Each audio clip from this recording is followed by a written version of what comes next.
bitch. Oh, excuse you. Baloney wash. I'm annoyed.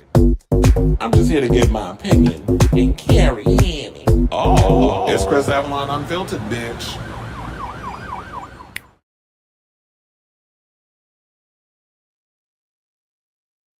Hey y'all, welcome and happy Wednesday. It's your boy Chris Avalon, and welcome to a brand new episode of Chris Avalon Unfiltered, a show where we basically talk about all things going on in celebrity news, hot topics, pop culture, all that good stuff. So that's a show for you. Hold on, let me adjust this mic. If that's a show for you, definitely stick around because we have a lot of tea to spill today, including we got to talk about this Lady Gaga Mayhem ball tea. She's extended the dates. We were supposed to talk about it yesterday. I'm gonna tell y'all why I wasn't here yesterday. When we get to that, we got to talk about the MTV VMAs and the ratings. Also, people are dragging LL Cool J and MTV for a couple of situations. We'll get into that. Mariah Carey, after that disastrous performance, if you want to call it that she gave at the VMAs. People are wondering if she's got health issues. It says, is there something going on with her lower body parts and all that good stuff? So we'll get into that. So, oh, and of course, we got to talk about this Tyler Perry, Derek Dixon interview and how he's been accusing Tyler of sexual harassment and all that other stuff. We'll get into that. We got the video and all that stuff. So we'll play it here on the show if you haven't seen it. We got to talk about Lizzo revealing that she may shelve her upcoming album because the singles ain't been doing what it's been doing in the algorithms and all that stuff. So we're going to follow up a little bit on the last story that we did regarding Lizzo.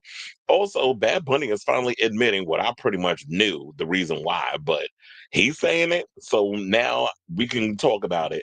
He said the reason why that he's not doing the US is because of this current administration and ICE and all the other stuff. He doesn't want to put his fans in harm's way. So we'll break that down. Plus, Tamera Mowry is a part of a documentary or docu-series I didn't even know was happening until I just saw this story on it.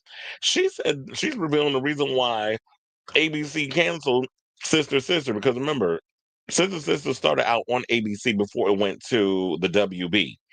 And so we'll get into it and blamed a notorious, a big sitcom for that reason. And child, if you, I believe it, because what happened with Living Single was in that same situation. So it seemed like a lot of black sitcoms haven't had to deal with the mess that was created by Friends.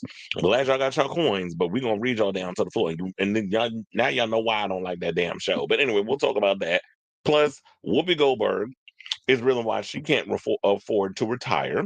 Rosie O'Donnell is talking about why she and Ellen DeGeneres aren't friends. And we got to talk about some drag race tea. Krystal Versace is addressing the rumors that they shot her season that she won, which would be season 3, in like 2 weeks. And in the words of my España people, hola mi reinas, because we got the cast of Drag Race España season 5. So we're going to get into that. And so before we get to that, if you can please do me a solid, hit that like button. If you're new to the channel, hit that subscribe button, and also be sure to smash the notification bell. So that way you know when we go live with a brand new episode of Chris Avalon Unfiltered. And of course, y'all know after the show, I will be putting in the timestamps for those who come in during the after the live stream and watch the playback. You can go into the description, hit on that timer that clicks tickles your fancy. Ugh, and take it from there and just watch whatever clips you want to watch of the show. But also, I was going to do a show yesterday, but I was under the weather. I don't know what happened. I guess Cleveland clocked it because he was like, "Oh, you sound sick." I think I still do because I definitely feel it. I've just been coughing like crazy. I couldn't talk for a long period of time without coughing. So I was like, I didn't want to come on here and give that. Then I took some Theraflu today. I bought me a humidifier. I actually accidentally bought two. So now I got to figure out on the Amazon thing how to send the one back. So I messaged them and I'm hoping they send me a message back. I haven't checked my phone yet.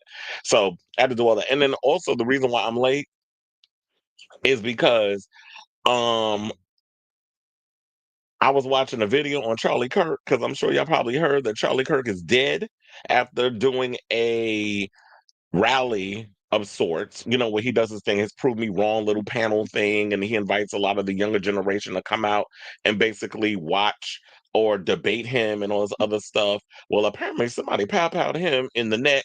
Blood was gushing everywhere. It was all over Twitter. Child, I gagged. And yeah, he did. Like nobody really survives a neck wound like that. And he had that white t-shirt on. So um What do I have to say about that? I'm not surprised that something like that would happen in Trump's America, and I don't think a lot of people should be surprised by that either. This is an administration that is really trying to destroy and dismantle everything that this country has spent 200 some odd plus years building.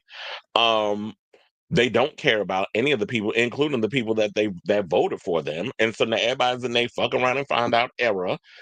And Charlie Kirk was someone who spewed a lot of racist rhetoric, a lot of conservative propaganda, and indoctrinated a lot of the younger generation into being a part of his little flock and getting caught up in a lot of the bullshit that he was spewing.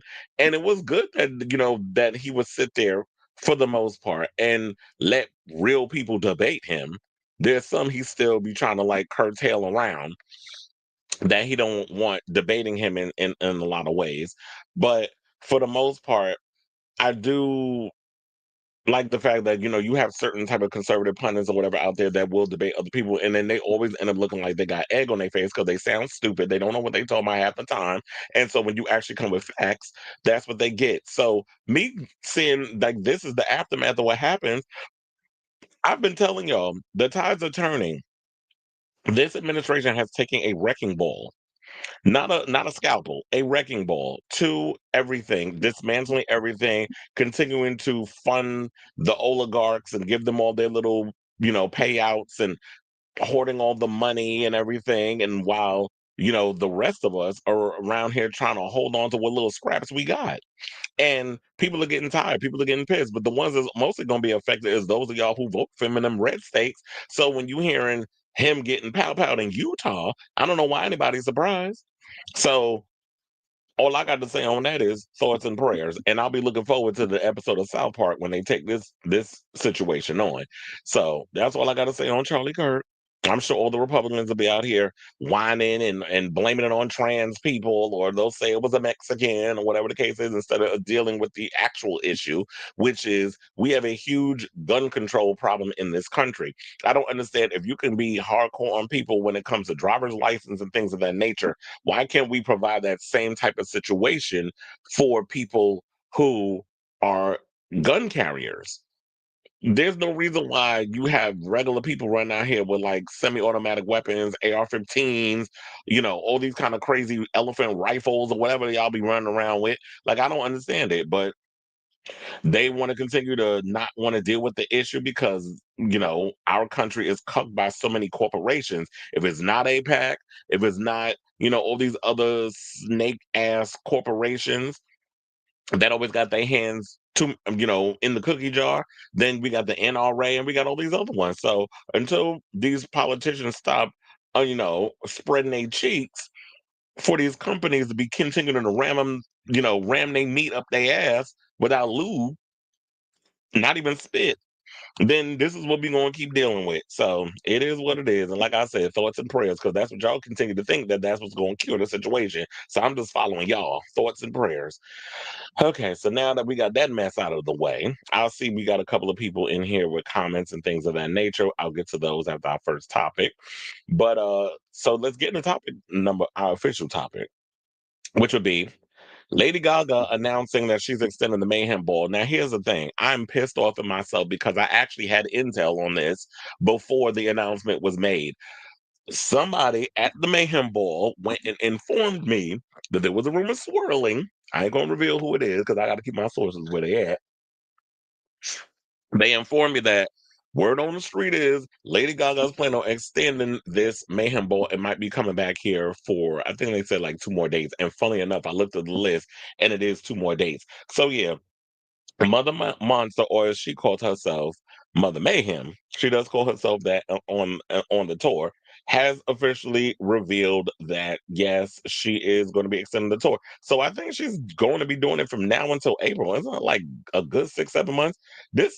In my opinion, I don't know if it. I mean, I could be wrong, but this feels like this might be the longest tour that she's done. I mean, I don't. I think in the beginning of her career that she's had to do longer in order for people to kind of like get out there, get to know her build her fan base and all that other stuff. And then I had a friend who also was telling me, he's like, I already pre-ordered because I want to see her show. And don't get me wrong, it is a good show. She definitely puts on a good show. Funny enough, I started seeing the videos on TikTok of when she's screaming at her man in the audience when she's singing Love Drugs. She's like, hey Michael, hey Michael. She starts singing the end part of the song. I was like, where the hell was I? Because I don't recall hearing that. It probably because I was working. I tell you, like a lot of people always think that when I'm working a lot of these events, that I'm sitting there like just watching the whole show. I can for the most part watch the whole show, which is why as many times I've seen this show, I've been able to catch things here and there and stitch it all together. I haven't been able to pay too much attention to detail because when I'm working and I'm dealing with guests or whatever type of situation that's going on, I can't fully focus on things like I usually do. Just like when I be working the games and stuff, like the Knicks and the Rangers, they be like, so who got the or as I'll even say the Mets. Who hit a home run? I don't know. I wasn't looking. Like I'm busy working. I don't have time to be sitting there paying attention to like who hit the home run or when you playing basketball, who hit the 3-pointer. Like I would literally just turn my head for a second because I'm dealing with something. I'm not watching the game. So y'all have the privilege of doing that. I'm working, but I can still have the privilege of watching a lot of the concerts and things of that nature. So yeah, so, oh, wait, I just realized I got my other YouTube thing open. I had to close that real quick. So, let's see what the thing says. So, shout out to all the trades I was talking about. So now 2 days after her four big wins, at the 2025 MTV VMAs, Lady Gaga has announced a second North American leg of her Mayhem Ball tour. The new dates, which follow jaunts in Europe, Australia, and Japan, launch on Valentine's Day 2026, February 14th, with 2 nights at Desert Diamond Arena in Glendale, Arizona, and continues across the continent with return engagements at New York's Madison Square Garden and Los Angeles's Forum. Here's the thing. And she also rescheduled that Miami date that she canceled. I'll get to that date in a second. But what makes me wonder this is once she's done, because I want to see if I actually have the full. No, oh no, I got the new dates. So I'm wondering if she plans on doing this because everybody's already seen the show like a multitude of times. I wonder if she's gonna once she's done with this leg the official first leg and she launches the second leg, if there's going to be some changes done to the Mayhem Bowl, which means that what you got, because look, Taylor Swift did the same thing, right?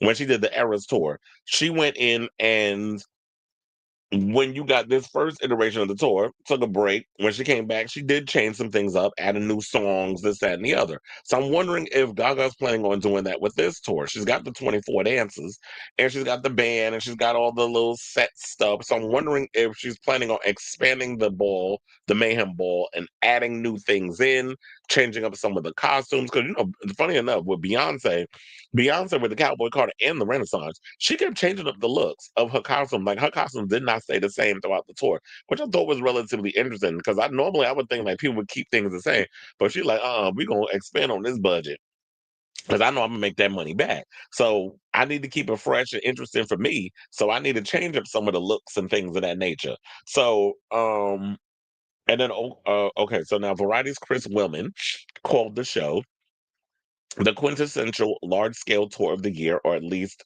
go down as caught up in a tie with Beyonce's, adding that Gaga is in the best, most enviable position she's ever been in, doing stuff that rates with the things fans consider their favorites and completely avoiding the Schadenfreude that ought to be afflicting anyone 17 years into her superstardom. And that is true. It's like while she is doing songs that off the Mayhem tour, I mean, the Mayhem album, people aren't really as receptive of that record. She did give the fans the hits. Like she's giving people Bad Romance. You're getting, Love Game. You're getting all the hits. And plus some of the new stuff. But it's interesting because you're getting like and then Abracadabra, of course, and Bloody Mary, which she opens with. Um, and it's just the scale of it is excellent. And I know a lot of people like, why don't she just do stadiums? Why is she doing arenas? First of all, you get that full of I'll say this. You do get the good like effect. When I tell people you gotta get a center seat if you want to catch it all. The people on the sides, I'm sorry, the way that she's doing the show and y'all not getting the full effect of it, or like when she don't have the screens on, which I know people was complaining about, like if you higher up say on like the 200s or whatever, she doesn't put the big screens on. Benson Boone had the screens on, and he don't even have the type of show that Gaga has. But he had his screens on. All the other artists have their screens on. I don't know why she didn't put her screens on. So, um, good luck to you, daughter. Now, let's get into what it actually says. The show is produced by Gaga and Michael Polanski, which is her fiance. The tour features direction by Ben Dalgish, who I guess is known as Human Person, creative direction by Gaga, Polanski, Goebel, and that would be Paris Goebel, who did the choreography, and Human Person, choreography by Goebel, and costumes styled by Hunter Clem, Gaga's sister Natalie Germanotta, Topo Studio, and Hardstyle. Well, Natalie actually was there the day that I was working the floor. So she and her parents and all of them had to go past me in order to get into the side where they were supposed to be, which was like in the section A. But anyway, so and then it said last week the singer released a new song, as we know, called The Dead Dance, which I already told y'all I don't particularly care for that song. And tickets for the second North American leg will be available today with various pre-sales. So I'm sure a lot of people got their stuff. They got the city pre-sale. That's the official card of the Lady Gaga North American tour date. Verizon pre-sale. They have that, and that I think that the pre-sale for select shows runs from September 11th at 12 p.m. September 12th is for the city pre-sale, and the VIP package. The tour will offer a variety of different VIP packages for fans to take their concert experience to the next level. Packages vary, but include premium tickets, invitation to the pre-show VIP hospitality lounge. And yeah, they do have that. So the VIP one, I can tell you about that because we had it at the garden too. So there's this little area that we have on the sixth floor, which was over by Farley's Bar, which some of y'all might know if you go to Madison Square Garden. They have that whole section cut off and then they turn it into like a little VIP section for a lot of the monsters or whatever to go up in there and have a drink and all that. So they get like, I think they get 2 drink tickets because one of the guys who came down to the floor showed me these drink tickets. They look like little chips. Well, you know what a drink ticket look like, but sometimes they look like the regular tickets, but no, it looked like a little gambling chip. So, or a poker chip, if you want to call it that, which would make sense because she has a song called Poker Face. So, um, they get those, and I guess you get like 2 drink minimum or whatever, or maximum, however you call it. And then you go and because you were part of the package, you can go hang out up there until the show starts. Get you a couple of drinks in, kiki with some of the fans, and have at it. So the VIP package is actually pretty good. And then you get limited edition merch. That merch was expensive because I was looking at some of them prices. I'm like, oh, $60 for a damn t-shirt. But you gotta make your coin somehow. That's an expensive show. So now the show kicks over. They said Saturday, February 14th in Glendale, Arizona, at the Desmond Diamond Arena. Now the Miami one that was rescheduled is on child, not Friday the 13th, Friday, March 13th. So take your juju juice, do the sign of the cross, burn some sage, and rub it all over your body, and have at it. Cause not Friday the 13th. And then if you're in New York, um, Madison Square Garden dates are March 19th and March 20th. So that's a Thursday and a Friday, which it would be a cute situation. And then we have, and then it ends around April 10th. So we're in September. So like, yeah, this tour is gonna be going on for a good 7 months. But I guess after this, she's gonna take a big break from doing, the touring and stuff, and probably wants to settle down and get married and um start working on them babies because Miss Mama's you gonna be 40 by the time she's gonna be 40 on tour because her birthday is March. So yeah, she's gonna be turning 40 while she's on this Mayhem Ball tour. So I say all this to say, what do you guys think of this story? It's like, yeah, I'm still kicking myself because I had the inside scoop on this tea that there was going to be rumors. There were rumors regarding that. Yeah, she was planning on extending the tour, and yeah, it's been a successful tour. So I know. I mean, look, I have my feelings about certain things that she does, and um, how her fans get because I be ready to throw them bowls with some of y'all the way y'all be acting. No shade, but just saying. But but then again, I'm like, yeah, this tour's been successful. All 6 nights that she did at the Garden were sold out. And I think like the momentum really built because and it was way more intense in that last show because of her going to the VMAs and stuff. So and I said some of you, not all of you. So I want to hear from y'all. What do you guys think of this tour? Have you seen it yet? Are you planning on going to see it? Did you get your tickets? Let me know in the comments down below. Oh my God, there was something I forgot to bring up about the whole Charlie Kirk thing because now somebody's sending me this the pow pow footage in my messenger. Oh yeah, remember when he was talking about how gun deaths unfortunately worth it to keep the Second Amendment, and this is what he said back in 2023. So what I got to say about that to you, sir, is it worth it? Let me work it. We gonna pow pow flip it and reverse it. I had to change the song lyrics. Mhm, mhm, mhm. Online. Like I said, I've been taking Theraflu for a week now, and I used my last packet. Yeah, I had some last night. Um, or more like rotten pieces. Maybe now the GOP will acknowledge. No, they won't because they asked Trump, and Trump was like, "God bless him." I'm like, of course, your heartless ass wouldn't have anything to say. And I found it funny because I was watching. This is why I should not watch corporate media because that's what I was watching before I actually or corporate news. That's what I was watching before I came over and went live. And they were talking about, oh, remember when, and then they try to equate it with Trump getting shot. I'm like, child, bye. Nobody believed that bullshit except y'all. Trump, nobody was attempting to kill him. This was everything with them people is a ruse for attention. It's some wag the dog type, you know, mess that they be over there doing. You said I didn't agree with him on a lot, but I was watching one of his debates earlier this week. Yeah, I don't agree with him at all because I think he's a moron. But at the same time, it's just like um, I would watch his debates too, and I because I like seeing people eat him up off the dumbness that he tries to spew. Um, but it seemed like it was just a free open situation because how'd they get a gun up in there? Well, I guess we got to find out what the T is. And then they said the person that unalived him is in custody. Oh, so I don't even know why I'm saying so. We already know the situation when it comes to white folks and weapons of any kind. How y'all will sit and roll out the red carpet and taking white criminals, but if it was somebody of a different hue, y'all be ready to pow pow. I'm gonna do all kinds of craziness to him. You said her monster ball was her longest tour, November 9th to May of. Oh, well, damn. Yeah, that was like the beginning of her career. I was told it was expensive to turn on the screen. Yeah, that's what I be telling y'all. I told y'all the screens are expensive. Mary J. Blige cheap ass didn't turn them on either. But the screens are expensive. That's like more money. If and that's why I told you I was like, if you don't turn on the screens, they don't turn on the screens is because they ain't paid the bill.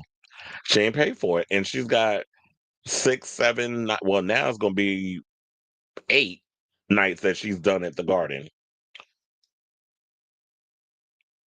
That'll be interesting. And funnily enough, when they was always telling us, "Oh, don't walk in back a house. Don't walk in back a house with your phone out because she values her privacy and we can't have this and that." Mind you, I'm walking in back a house, and why am I seeing her crew with their phone out? So they can have their shit out, but I can't. Okay, I see how that go. He said, "I might buy tickets. Oh, them tickets ain't cheap though. Not saying you ain't got the coins, but just so you know."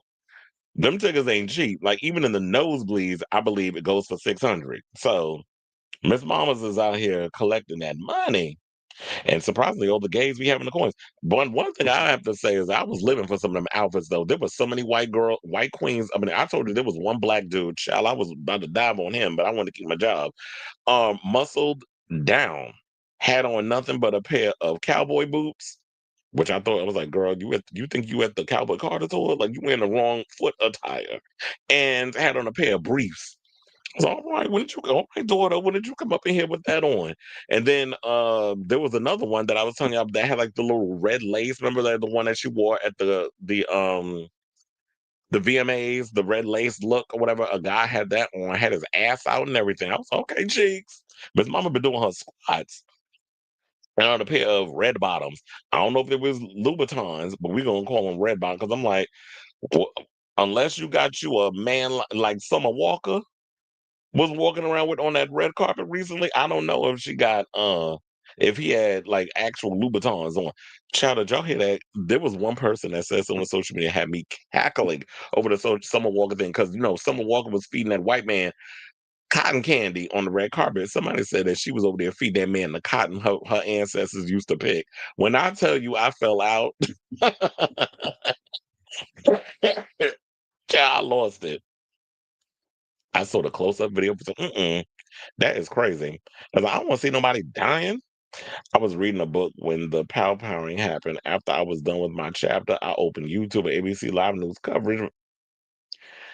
Yeah, because I was just like, why all of a sudden I'm opening because I wasn't I actually went out. I was like when I got home, I had just gotten home because I went out to Costco to pick up some things. And I didn't know what was going on because I wasn't on my phone or whatever. When I'm busy shopping and doing whatever, I'm not focused on social media and things. But when I got home and I was like, let me start working on putting together the show. And that's when it all came out.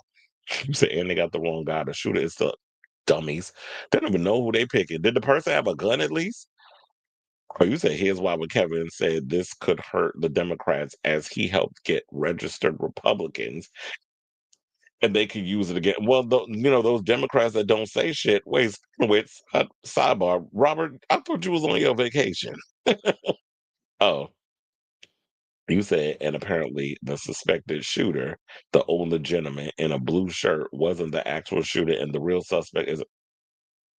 Y'all don't even know how to arrest people correctly. The fuck? Well, why are we surprised in the current administration who just, ICE over here grabbing up people with no due process, shipping them off to countries they wasn't even born in? I'm on a Mexican cruise when she's in Arizona. Oh, okay. So the day she does her show, you're gonna be on another cruise. Excerpts from Kamala's new book have been published by the Atlantic. By the way, she calls Biden's reelection decision. Wait, she actually speak. She actually speaking out that did hell freeze over? She going against the administration that fucked up her actual campaign by having those Biden appointees working on her situation, telling her, oh, when they was going in calling the Republicans weird and they actually were surging in the polls, her and Tim Walls, that you had his people coming, oh no, you're gonna lay off a little bit. You can't go too hard on him. Mind you, Donald Trump ain't never let his foot on Biden's neck, and y'all still quiet about it. Even though recently I just saw this video of one of his like the surgeons of like manufacturing jobs or whatever the case was, and how Trump went and took Biden name off it and trying to take credit for something he didn't come up with. Sounds about right. He a thief, a liar, a thief, and a cheater. Like, what y'all surprised? I go on my cruise on the 11th. Oh, okay.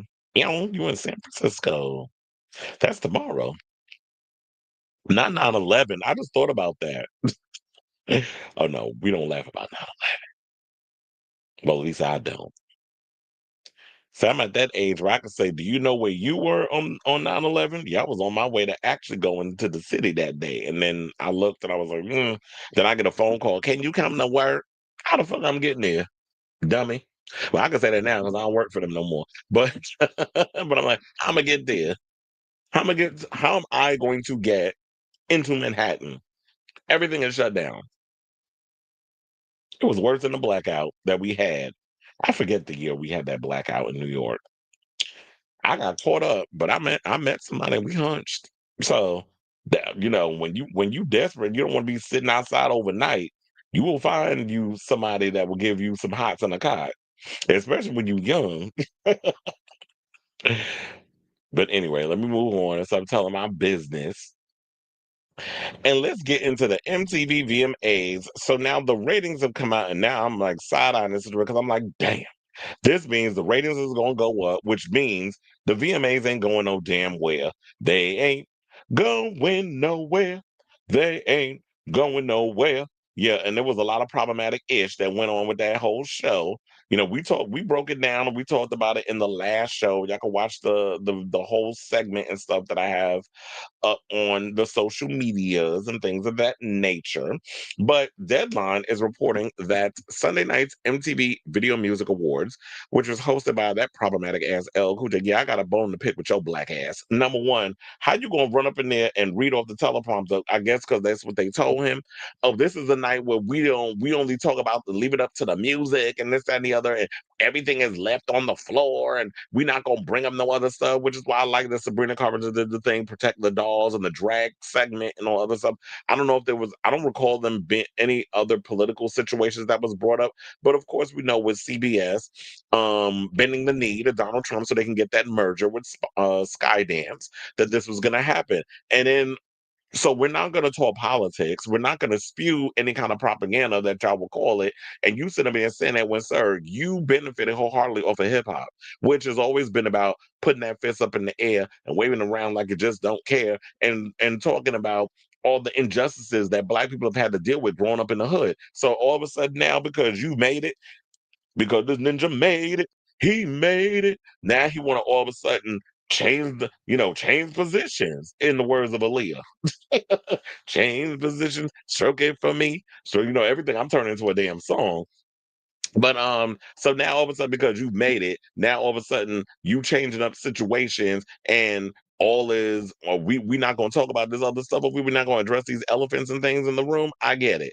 And so I like that there were some people that came out and would be political in whatever stance that they were. But to me, for them to sit up here and try to fix their mouths to do all of this foolishness, it was just like trash. So, there was that, and then we'll get into the thing about Busta Rhymes and Ananda Lewis. I'm gonna say that, of course, for the next segment. But they said that with the performances from Doja Cat, Gaga, Mariah, if you want to call it that, performance from Mariah, a performance, and Sabrina Carpenter earned a 6-year viewership high with its move to CBS. They said more than 5.5 million people watched. Per Nielsen's Live Plus SD Fast National Data, the award show, which was simulcast on MTV and streaming on Paramount Plus, hit a ratings high not seen since 2019. The audience was up 42% from last year's airing, which drew over 4 million viewers when included encore showings across the 13 networks that broadcast it, including MTV and other Paramount channels. And I'm not surprised by this because it was on network television. It was CBS. So when people have CBS and a lot of people don't have MTV, and quiet as it's kept, a lot of people don't even have cable anymore. So this is why I've been always saying, like, I don't understand why Paramount Plus has not yet linked their MTV stuff on Paramount Plus. It doesn't make sense to me why y'all haven't done that. It's like with RuPaul's Drag Races on MTV. Why do people have to, or I'll say for me, why do I have to get Philo in order to watch MTV so I can get to watch all those shows, and then months later it ends up on the streaming service? Same thing with The Challenge or whatever other shows that they have on there. It makes no sense. But then when you go to Comedy Central, if I wanted to watch South Park, I can go on Paramount Plus and watch it. I don't have to go and go on Philo and look up Comedy Central and set the timer for it. I don't have to do all of that. So why is it that all of that stuff is there, but MTV is not cucked with Paramount Plus? I don't understand the whole business ins and outs. I don't know how they're doing things over there, but it just doesn't make sense logically to me. So I don't know. I feel like y'all need to figure that out, and then maybe you can draw ratings and stuff up. Oh, now I was like, before I forgot what I was going to say. Now I remembered. So it's like, it's okay for y'all to sit up here and tell the celebrities not to spew propaganda, but it's okay for Paramount to air pro ICE videos, ICE recruitment videos on Paramount Plus during the commercial breaks. It's okay for y'all to do that, right? But it's not okay for a celebrity to come out and talk about free Palestine, or it's not okay for someone to call out Donald Trump. Which, shout out to those of y'all that was out there when Donald Trump and all of them, I think it was him, Rubio, and the alcoholic Hegseth. I think they all went out to dinner at a DC restaurant, which would have irritated me if I had to serve that asshole. But and the people out there calling him Hitler. So shout out to y'all. People have been booing him. People have been harassing him, and keep it up, because they did it also at the U.S. Open. Which also, I'll say this: I'm so glad I didn't work that. because my union is a part of the whole U.S. Open, so I could have worked I could have worked the U.S. Open for 2 weeks that it was there if I wanted to. But those hours, and I know the money would have been great, but after all those hours and everything that I was in, I was like, no, ma'am, I'm good. I'm good with what I got. Um, who knows? Maybe I'll do it next year. Maybe my mood will be different next year, but nevertheless. So yeah, those are the ratings on that. And they also said that it earned the number one entertainment program spot of the night. Well, probably because there wasn't nothing else going on. Except there was a Sunday night football game because the football season is has started, and it was the Ravens against the Bills, Baltimore Ravens, Buffalo Bills. For those who don't know, and so I found it interesting that I'm shocked that the VMAs beat Sunday Night Football. There was probably a lot going on because with that, and then of course there was the Mayhem ball across town at Madison Square Garden, which is why Gaga only stayed for like. Well, y'all don't know this. She's actually we were told that she was staying there until about 8:25. Between 8:25 and 8:35, she was going to get up and go. She would have to get back to the garden to do the show, and the show officially started, I believe, around 9:45, 9:50, around that time. So she started around that time, and it was done by like I was out the building by 12:30, and I didn't get home till like 2 in the morning. Trains are shit after. Well, they usually are shit. Period. But they was crap after. After midnight. The transportation in New York is a hot mess. So yeah. So I guess shout out to y'all VMAs. I wasn't all that. I mean, after watching the show, it was all right. There was a couple of cute performances. Nothing really stood out for me, in my opinion. I mean, I did like the Tate McRae performance, although it was giving, cat litter tease. She was throwing that puss in that cat litter. That's what she was doing. And the Doja Cat song, I mean, I'm still not 110% on board with the whole 80s thing that she's trying to do, but was some moments that I was okay. Niece, I'm getting that. You giving me a little Janet Jackson down with the court with the dancing and the Keats horror and all that other stuff. Like I was loving a couple of moments from it. There was some people I ain't really give a damn about. Like Cat's Eye Girl, get off my line. Rose, they don't know how to shut the hell up. Y'all already know how I felt about the whole show because I did a whole run that I come to realize was like 35 minutes long, but it was a lot going on, so I had to break it on down. So yeah, I definitely want to hear from y'all. Are you guys surprised to hear these numbers regarding the MTV VMAs? But they're saying, yeah, the ratings were the best it's been since 2019. And it probably is because, like I said, streaming is the future. The future is here. Um, people it's easy access. Like I told you, even when I was working in the at the garden on the eighth floor, we have like little TV screens where while the game and stuff is going on, like a Knicks Rangers game, whatever the case may be, you can have the screens on that actually mimic what you're watching because we have like the ESPN cameras, all that other stuff. One of the people that was in the first row in the section that I was in turned on the TV and found CBS and had the VMAs on, and I was in the midst of me working. I was glancing my eye over every now and again, watching some of what was going on. So I got to see Gaga in her outfit, and the monsters was there like she did. Well, we knew she was gonna be there, but she's coming. She's coming to the show. They're not gonna cancel whatever. It's like she had to go to the VMAs. They gave her award first. Now she's coming over here, and of course, her doing that would make headlines and actually help out the VMAs in a way because everybody knew about her doing the garden and her also showing up at the VMAs. So there was a lot of hype around that, and she definitely helped them boost the ratings, in my opinion. So let me know what you guys think of this story in the comments down below.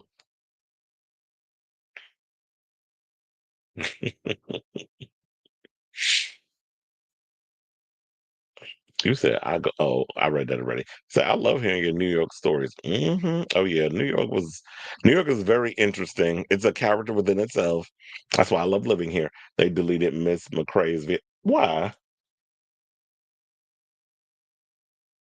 She had the third most watched performance from that night. Oh, they are they intensely trying to hate on her? Because why would you re-upload it? Because if you re-upload it, doesn't that mess up the amount of people that watch the performance?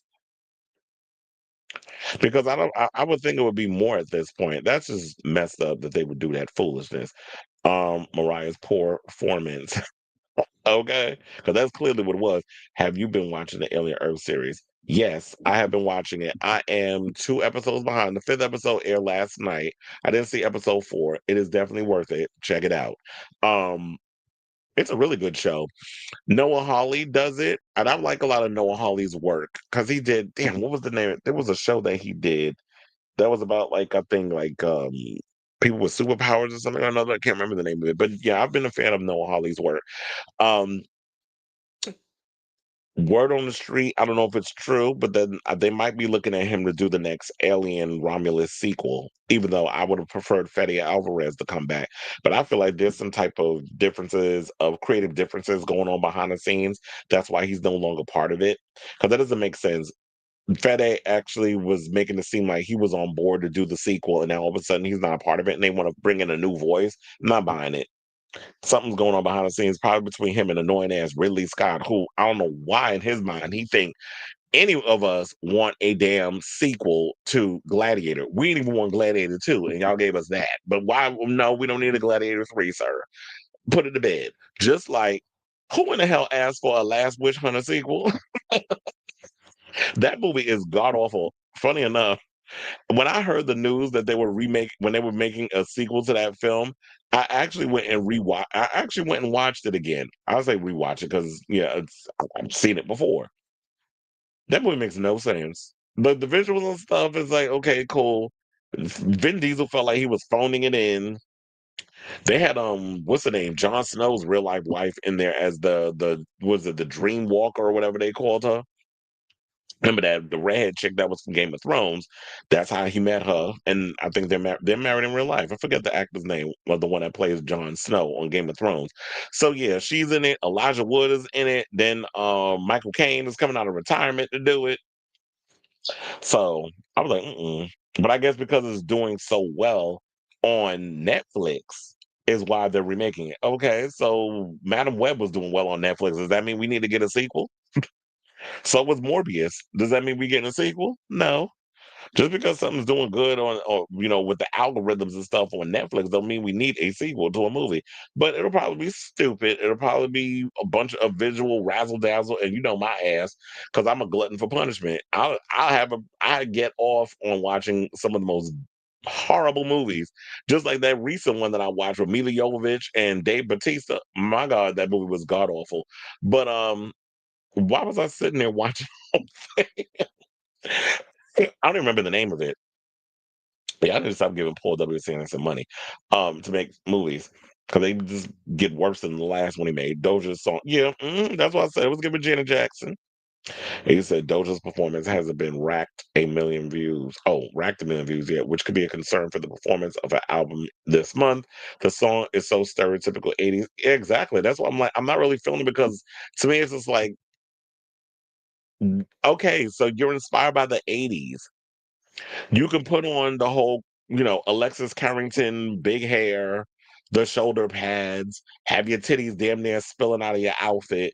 But what is it giving? Like, what are you trying to say? Like, to me, if you're going to embody the 80s and you're going to bring that vibe and that sound into what you're doing, then at what point do you give us something that we haven't already heard or experienced? Like, I just feel like it just feels like you're cosplaying the 80s rather than really embodying what the 80s were.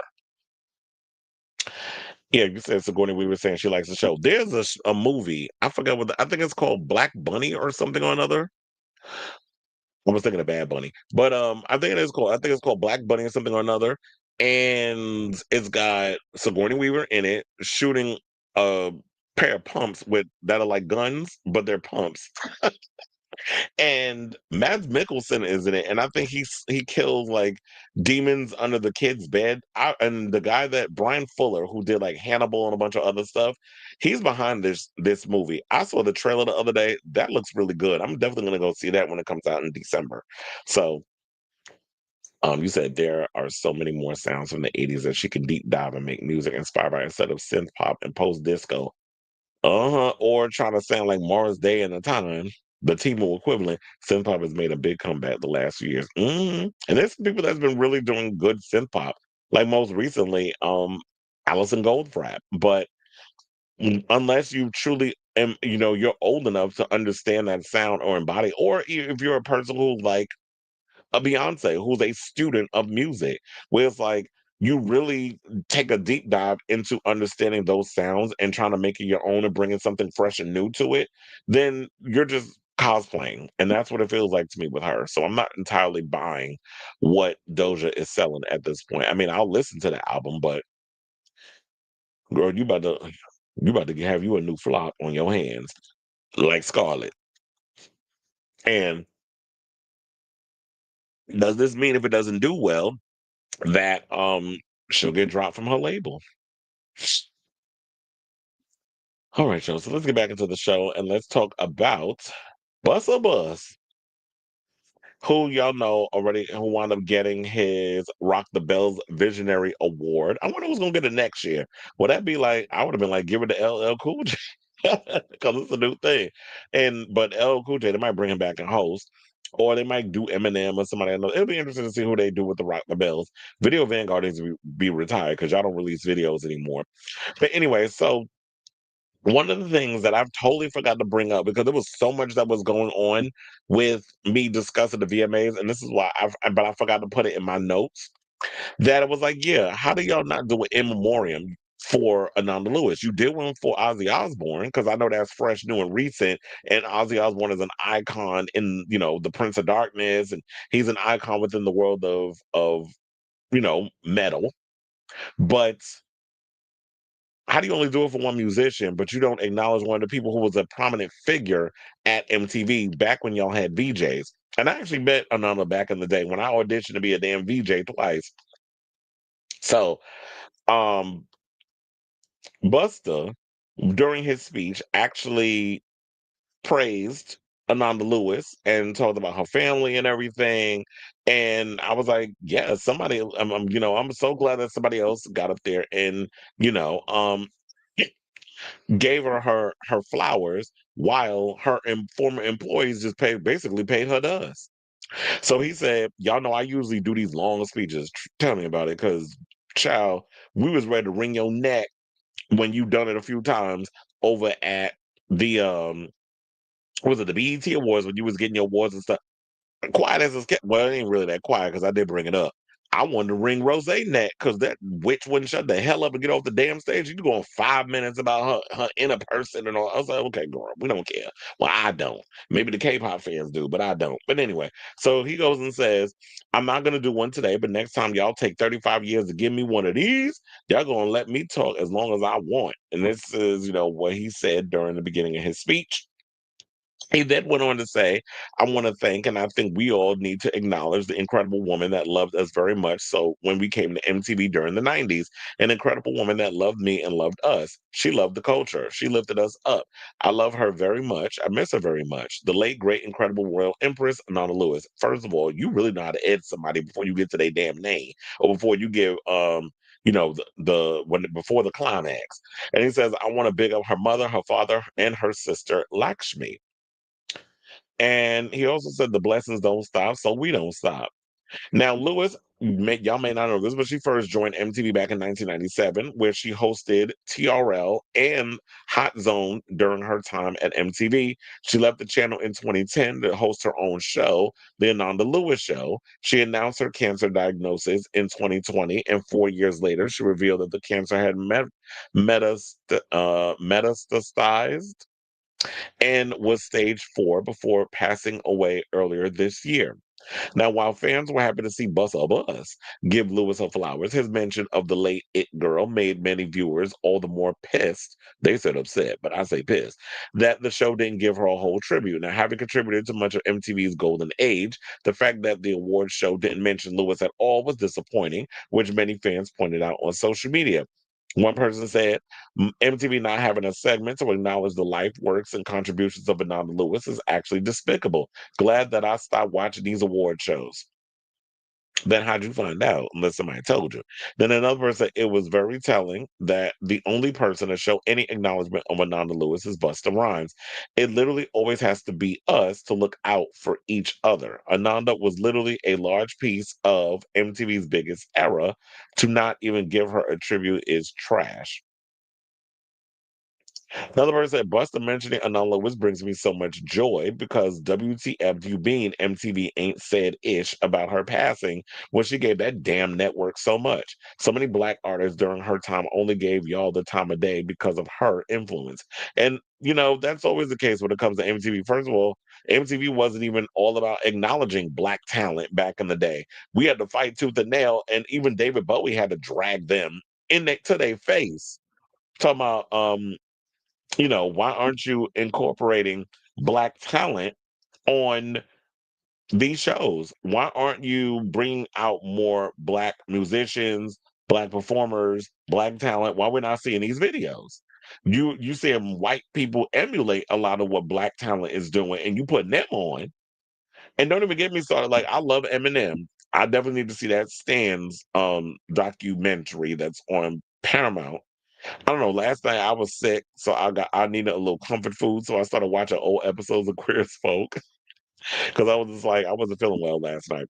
But um, I just feel like that you know I just hate the fact that MTV always tends to play in our face with a lot of stuff. MTV ain't been relevant since the month of Sundays, and it would be nice if y'all could give the flowers to the people that need to be given to. But what I want to get to, because I almost actually forgot what I was saying about Eminem, but now I remembered.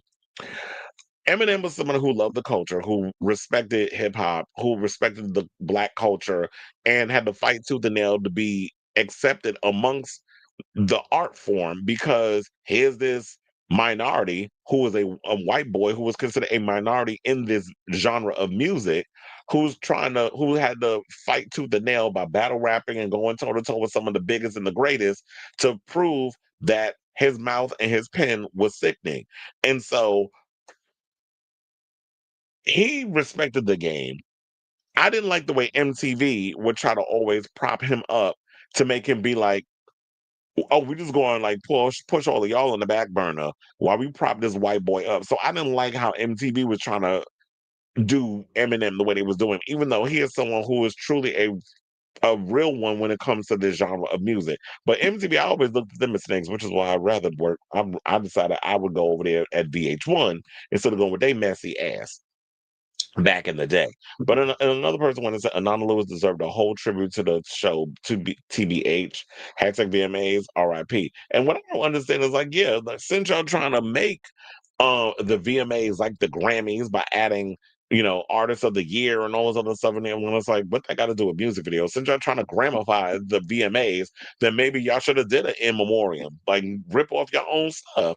Since now that MTV wants to be a part of CBS and do and add Grammy type stuff to y'all repertoire to keep y'all somewhat relevant because y'all not playing music videos. You haven't played one in almost over a decade.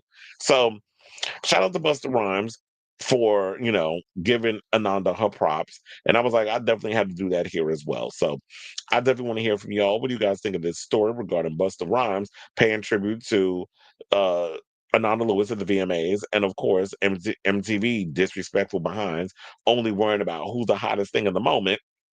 Because I don't really value and care about talent. Y'all, you chew them up and you spit them out for your corny ass movement. So let me know what you guys think of this story in the comments down below.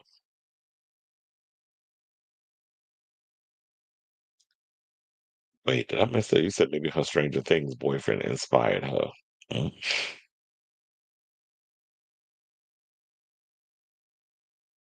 maybe. Wasn't she dating him for like 5 minutes? I forgot. I almost forgot she was dating somebody from Stranger Things.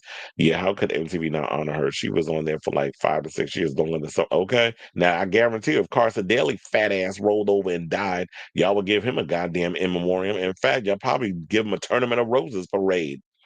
He said, "Did you see that Doja diminished Scarlett and called it a fart?" I said, "Who you trying to be, Ice Spice?" I rolled my eyes so far back and lost all my willpower to listen to her new album. It's funny. Girl, how you want to sit up here and make that whole record and was talking all that mess, and now you want to call it a fart?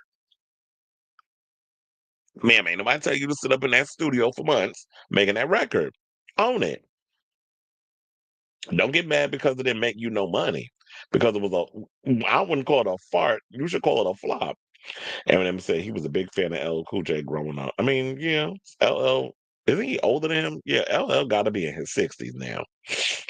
Busta should have gotten the Vanguard Award.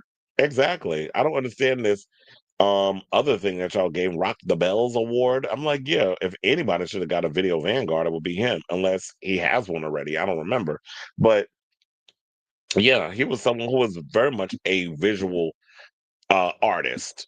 Like his music videos were just as important as the music. Like when you watch the videos for "Put Your Hands Where My Eyes Can See," "Dangerous," "What's It Gonna Be" with Janet Jackson, when she had the nipple piercings on the leather situation. Like there was so many videos that Busta Rhymes gave us back in the day where I call him like the male equivalent of Missy Elliott and vice versa. Missy is the female equivalent of Busta Rhymes. Like they siblings in that whole thing of they would do where his rap flow over a crazy beat. Same thing with Missy. It was a good time for hip hop back in that day. Yes, I definitely gotta watch this some more. Well, I think LL Cool J is the blueprint because he was like the first artist ever signed to Def Jam, and I believe he was like 16 years old. So when you look at someone who has been there since the beginning and had like the mainstream success, it would be LL Cool J. Where like since the almost the I guess we could say since the inception of hip hop, because hip hop is like half a century old. You said I always thought Busta and Missy were similar in their absolutely. Like it was like that's why I always liked the both of them because I always got like that's kind of the vibe I got from them, from the music and everything else. All right, yeah. Now since you was talking about Mariah got the Vanguard Award out of pit. Now, since we talking about Miss Pity party, but hold on, because I was like, what is that? I'm like seeing stuff on my face. All right, y'all, let's get into Mariah Carey, who apparently, according to some people, got that Video Vanguard Award out of pity. Because I still stand on it. I'm like, Mariah Carey had a couple of cute music videos, but she was not that girl when it came to Video Vanguard and visuals and all the other stuff. It was always about the song. It was always about the vocals. It was always about, her pen game and all that other stuff. The visuals and stuff, she didn't really start getting into that, in my opinion, until like the Honey era, when she really started doing like the jet skis and the high profile visual videos and stuff. And I think she probably was inspired by a lot of the extravagant stuff that Diddy was doing in his music videos. So she might have got inspired by a lot of that as well. Because Diddy was doing a lot of that, you know, over the top, extravagant, popping champagne, glitz and glamour, like doing those crazy type of videos. But anyway, so y'all seen the performance. I don't think we need to windmill as hard on Mariah as we've been doing. We've been windmilled on her enough. I mean, I might have to throw a dagger or two. It might just slip out. If it does, I'm sorry. Not really, but I'm sorry.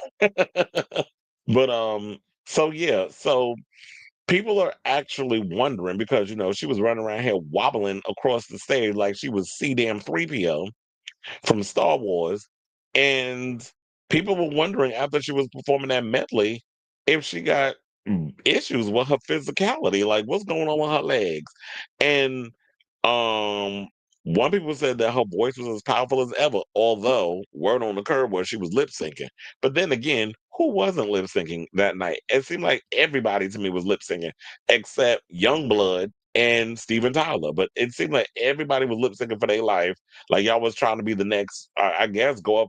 Y'all were up for elimination on the episode of RuPaul's Drag Race. So now a chorus of concern quickly erupted on Twitter during Carrie's performance at the Sunday, September 7th ceremony, with one person saying, quote, Mariah Carey is looking like it's super painful for her to walk and move.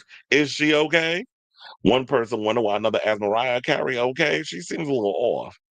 Child, she always been a little off, quiet as it's kept. Y'all just ain't been paying attention. Another person said, "Why doesn't Mariah Carey's body move when she performs?" A third person noted, "Well, a fourth side, my girl doesn't even try anymore, and I'm okay with that. She is the Mariah Carey." I'm sorry, but I come from a time where I have high standards for my artists. I feel like if you're gonna continue to do this situation, you don't ain't no half stepping. Sorry, you don't go and say, "Oh, someone's put in the work for 3 decades, or this person's been doing it for 40 years." Give them a break. If Madonna ass got up on that damn stage and gave lackluster, I'd read her too. And y'all know I'm a Madonna fan. I'm not expecting her to be up in here and doing the "Give It to Me" choreography at 67. But um I do expect her to give me some showmanship. I do expect her to get up there and actually give me at least 85%. But then again, Madonna is not going to give you 85%. Madonna going to give you 110, even if she is 110. So Mariah just get up there like, "Oh, I'm a grand dame. I'm the diva. I'm just gonna stand here and be grand." Just like, okay, that's cute. I get the diva dome. I live for it. It's funny. It's cute. It's entertaining. But when you get up on a stage and you perform it, and people are spending, and I'm talking beyond the VMAs. If you're gonna get up on the stage and people are spending lots of money, and y'all already know with Ticketmaster's greedy asses, tickets ain't cheap. If I'm spending $1,700 to come see your ass live, front row seat, you better give me something. I need a 1-2 step with your yang yang yang yang yang. I need a little something. You're not just going. You're not gonna give me that waddling across the stage while giving me nothing, and even not putting no effort into. Oh, he's type dangerous. Like doing that. And then, when they try to do the little choreography, and then even the point where she tried to do this fake slap of Bianca, like,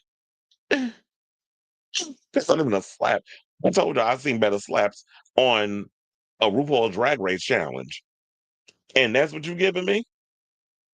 So, they said after her medley, a super fan by the name of Ariana Grande presented the Dream Lover songstress with her first ever Moon Man trophy. And that's when Mariah went on and said, "I can't believe I'm getting my first VMA tonight," which is funny because I'm like, if she is this video vanguard type queen that y'all made her out to be, which no shade, I do agree. I do feel like this was given out of pity because how do you win no VMAs, but you get a video vanguard? So clearly, y'all didn't value her as a music video artist back in the day. But because we're at a point now, and I don't think they realized we were going to get to this point where music videos haven't become as a prominent fixture because of social media, because of the way that I grew up, and I'm sure some of y'all who are watching this have grown up. We had to go and run over at 5 o'clock to see the Madonna Frozen music video simultaneously because that's when it was airing. These days is not, you don't have to rush to go watch a music video. There's times where it's like, okay, I'm busy, I'll catch it later.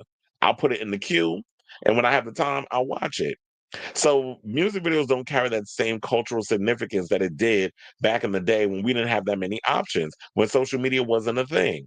And back when social media was a thing, Mariah was putting out cute videos or whatever, but it wasn't at the standard of the type of artists that we value back in the day. The Michael Jacksons, the Janet Jacksons, the Madonnas, the Princes, those who actually put the Britney Spears and the Backstreet Boys and Eminem even put in, like spectacle and stuff in his music videos. His videos told a story. He did like comedy stuff. Even Weird Al Yankovic was like real prominent in the type of videos that he would put together back in the day. So when there was certain artists that really took the time and put just as much effort into their music videos as in their live performances and understood how that whole world worked, Mariah wasn't given that. She had a couple of videos where it was like, okay, this is the TRL era. So now you got to kind of play into that because you want those fans, you want to still kind of, if you're young enough where you could pander enough to that fan base, because 20 years ago, Mariah was in her 30s. So she still was in that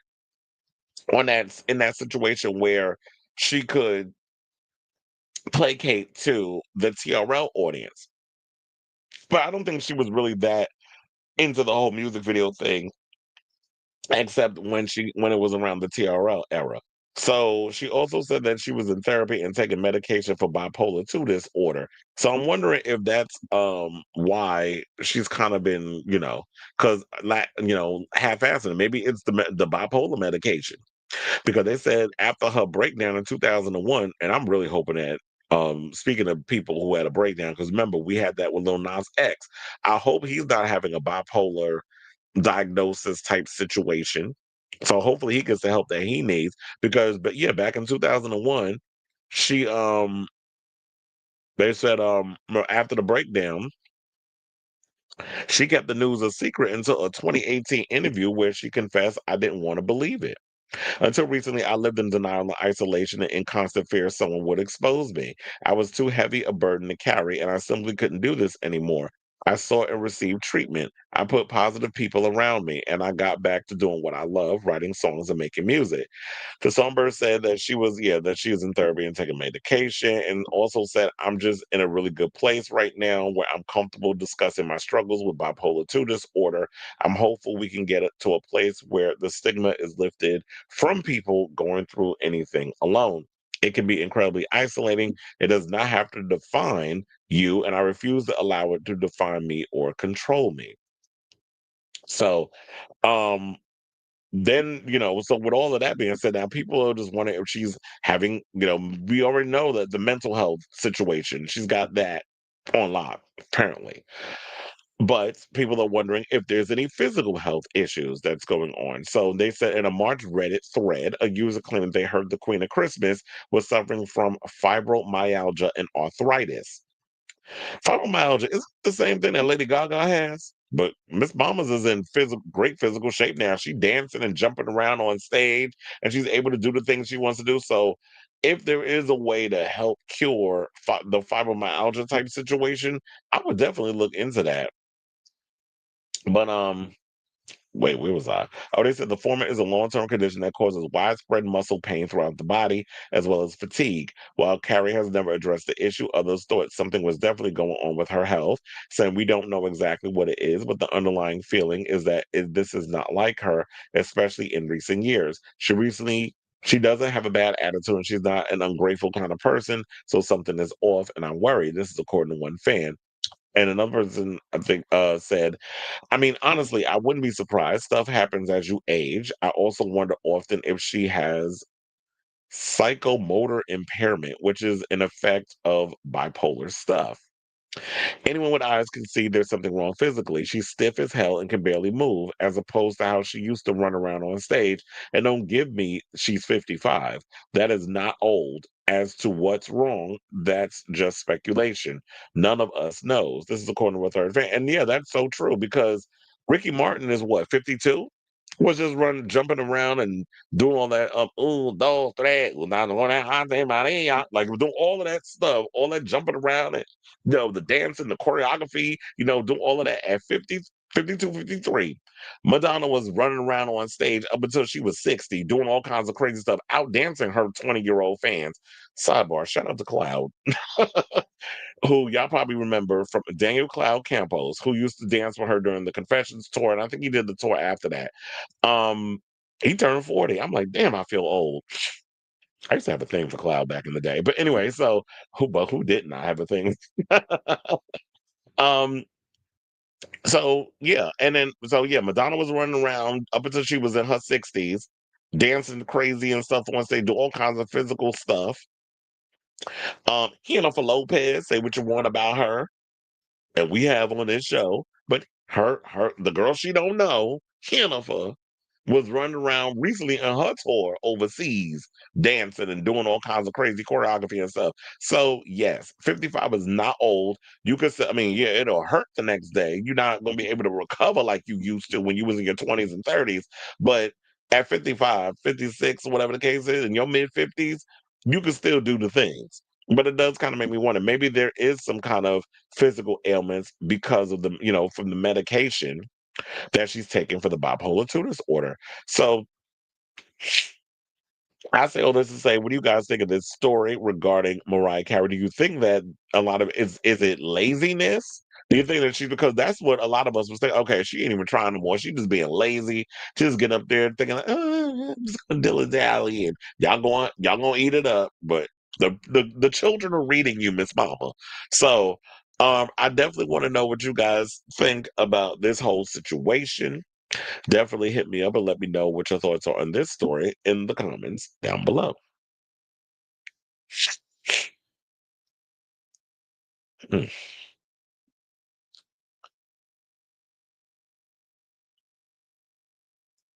Okay, you said the thing with Mariah is she's a lazy performer. She doesn't dance, so she should give more energy.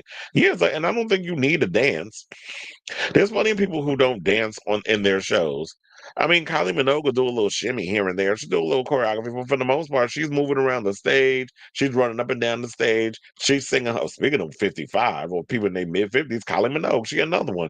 Um, she's dancing and she's moving around and she's doing things. She's not necessarily doing exactly all the choreography, but she's giving the fans something. People are all of a sudden concerned about her, but she performed like this for years. Okay, she wears heels all the time. She even works out in heels, which is not a good thing. Okay? Yeah, why are people like she's 56, Madonna is 10 years older than her and still moves around. Okay? Yeah, but what I'm saying is that they're around the same age. So I don't understand why y'all, with the comparison. Her never winning a VMA in 35 years. That's why I say it was given. Yeah, because I'm like, um how do you never give her an award for any of her videos, but then you wait until the like the video Vanguard to all of a sudden award her or reward her? It doesn't make sense. Said Cloud was on the reinvention. Yeah, reinvention came after Confessions, right? Or was yeah, it came after, right? Because it was music and all other stuff. But I think like you said, Usher and Christina have okay that part because they was putting a lot of effort in their videos, especially Usher. We can add Justin Timberlake and all of them up in there too. An update on Charlie Kirk. There's a new person of interest in custody. There's surveillance footage of the suspect. Why do they always got to wear all dark clothing before they do the deed? And now I'm wondering. I'm like, are we gonna start seeing people like Destiny? Who else? Candace Owens, um, Joe Rogan. We're gonna start seeing y'all like fattening up your security. Oh, so he was on Reinvention before Confessions. Okay, I forgot all about when Reinvention started. But I think people became more aware of him with Confessions, especially because of the documentary. This is the part where I wish I would have brought tissue. I may have to go and get some when I do the whole Tyler Perry segment. But well shit. That'll be around now. Speaking of that, hold on. Let me close this. 'Cause I still have the Mariah Carey story open. All right, y'all. So now let's get into this next story and let's talk about Tyler Perry, or as I like to call him, Pastor Perry, or Pastor Purr, because his accuser, Derek Dixon, sat down with Lindsay Davis over at ABC News to discuss all these allegations that he's come forth against, Pastor Purr. So, the clip I'm going to show y'all is going to be about, I believe, 4.5 minutes long. So we can just sit and wait. Hold on, let me change up the audio a little bit so that way it don't get flat. But I'm like, wait a minute, if y'all ain't flag other people ish, y'all not gonna come up in here and the playback speed. That's what I'm thinking about. Okay, so I'm gonna play this clip from y'all. Shout out to Glock Topics for getting it over on the Twitter. I was thinking about showing y'all some of the clips from like Instagram, whatever, but I was like, whatever, child. I want to give y'all the full on meat and potatoes. But if you want to see the full interview, which I believe is about 11 and a half minutes, y'all can go over to it's all over YouTube. Like they have the whole episode up there, the whole segment, and I watched it before I came and did this show. So, damn, they talking about Charlie Kirk killed, political violence must end. Let me stop reading all this other stuff. So yeah, that's the big thing. Um, anyway, so we're gonna play this clip. Hold on, let me get it up. Get it up, yeah. And we'll talk, and I'll give you all a bit, and we'll talk when we come back. Please hold. Can you explain that first alleged incident? Yes, we were over his house. We're having some drinks in his guest house, and it was late at night, and he has a guest quarters, and said that you can sleep there instead of not driving. And to his house is far from Atlanta and where I was living, and I got into bed, and then I noticed that he climbed in bed with me as well, and started rubbing my leg, and I jumped up out of bed, and he has said, turn around so I can look at you, and just commented on how I looked. And then he got up and left. So I thought after that instance, it was pretty clear that I was not interested in that type of a relationship. It was very, very strange. I mean, I think it's okay that people try to make a move or shoot their shot, but if they get rejected, I think that they should stop. And so I thought it would stop after that. And it didn't. At the end of the second season, Dale gets shot in the chest 4 times. Why was that especially concerning for you? What it meant to me was if I don't make him happy, I could stay dead on the show. And the complaint specifically says, and I just want to quote it, Mr. Perry made it clear to Mr. Dixon that he would kill off Mr. Dixon's character if he did not indulge Mr. Perry's sexual harassment. Was that message clear to you? For me, that was his way of showing his power over us and our careers, and that he doesn't have a problem with just killing one of us off. You're also a screenwriter and had written a TV series called Losing It. Tell us about that. He ended up wanting to read it, and I at first was like too embarrassed to even send to him, but he did, and he said he loved it and wanted to shoot the pilot for it. All right, let's go to June of 2021, another alleged incident that you outline in your lawsuit where you're again at Tyler Perry's home in Atlanta, and it ends up with you locking yourself in a bathroom. Mm-hmm. We started out having drinks in the living room like we have done before, and it got to a point in the night where we were both kind of feeling drunk, and I remember we were walking back to the guest area where I've stayed before, and there was this health monitor scale on the way, and I was like, "What is that?" And he said, "Well, you have to be in your underwear to measure, whatever. So you should do it." He reached down and pulled my underwear down and grabbed my ass, and I tried to stop him and pull back my underwear up, and he kind of grabbed my arms and said, no, it's okay. Just go with it. And I said, stop. I don't want to be naked. I don't want this. And he was just like, no, I'm not going to hurt you. And just continued. And in that moment, unless someone's been through something where they have their control over their bodies taken away, you don't really understand the kind of feelings that you get in that moment. It was almost like every thought came through my head: to run, to fight, to freeze. I didn't know what to do. He says he de-escalated and distracted Perry and eventually locked himself alone in the guest house bathroom. The day after that, he called several times, and I ended up getting afraid of what was going on the other side. So I picked up, and that's when he said, he was sorry for what happened. He doesn't know why he did that, and that maybe he was self-sabotaging or something. And in the same call, he said, and don't worry, we're going to do your show. In the lawsuit, you describe this as a calculated pursuit of you by Tyler Perry. There are also several times where he says to you, you have to make your no stronger. Mm-hmm. How did you respond to this, as it's described, calculated pursuit of you by Tyler Perry? To me, that's just so insulting. And I reiterated, I said stop. I said it. I don't think that people ever get past something like that happening to them.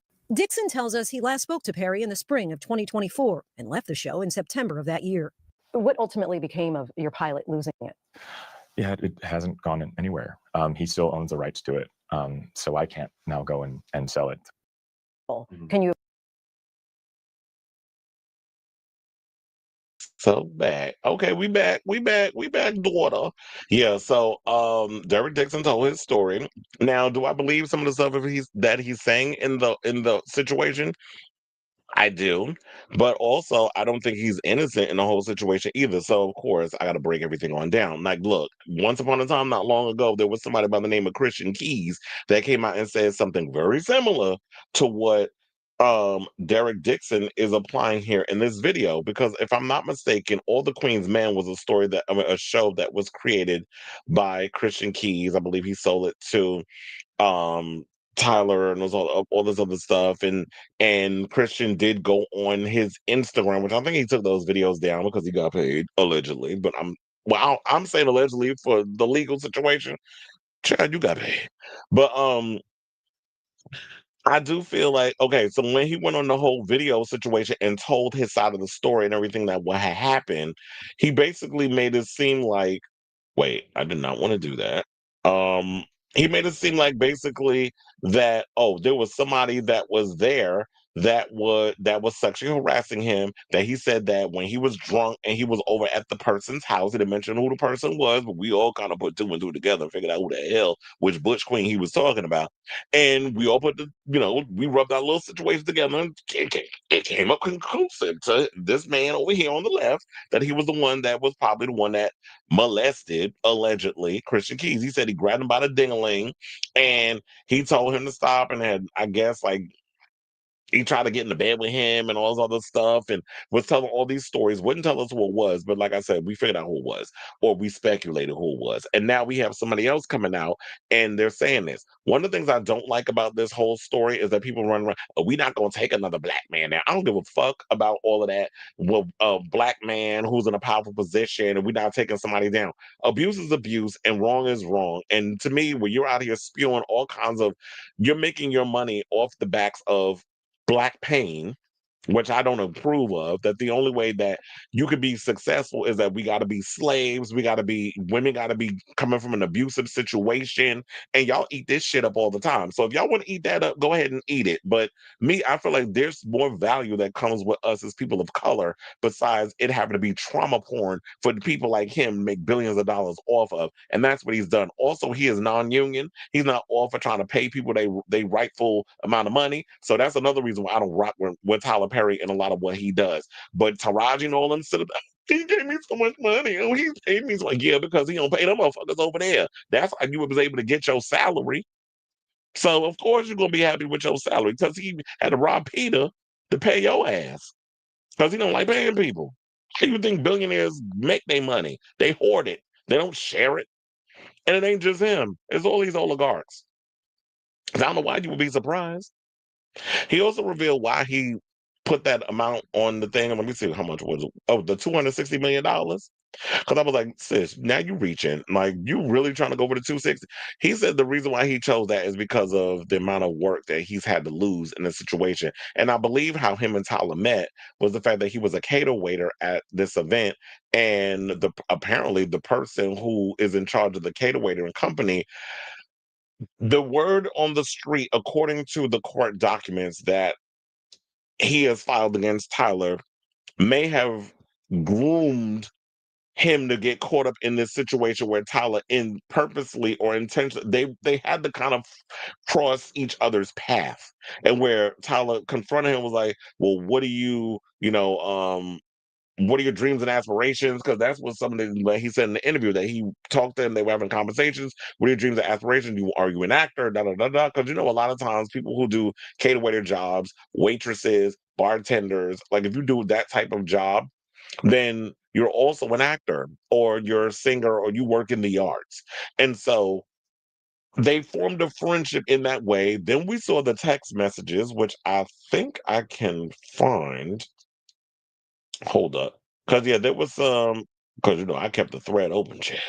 So there was the text messages. Let me see if I can get that, where beep beep beep beep beep beep beep beep beep. I don't know if we can read it, but yeah, it was over on the Twitter,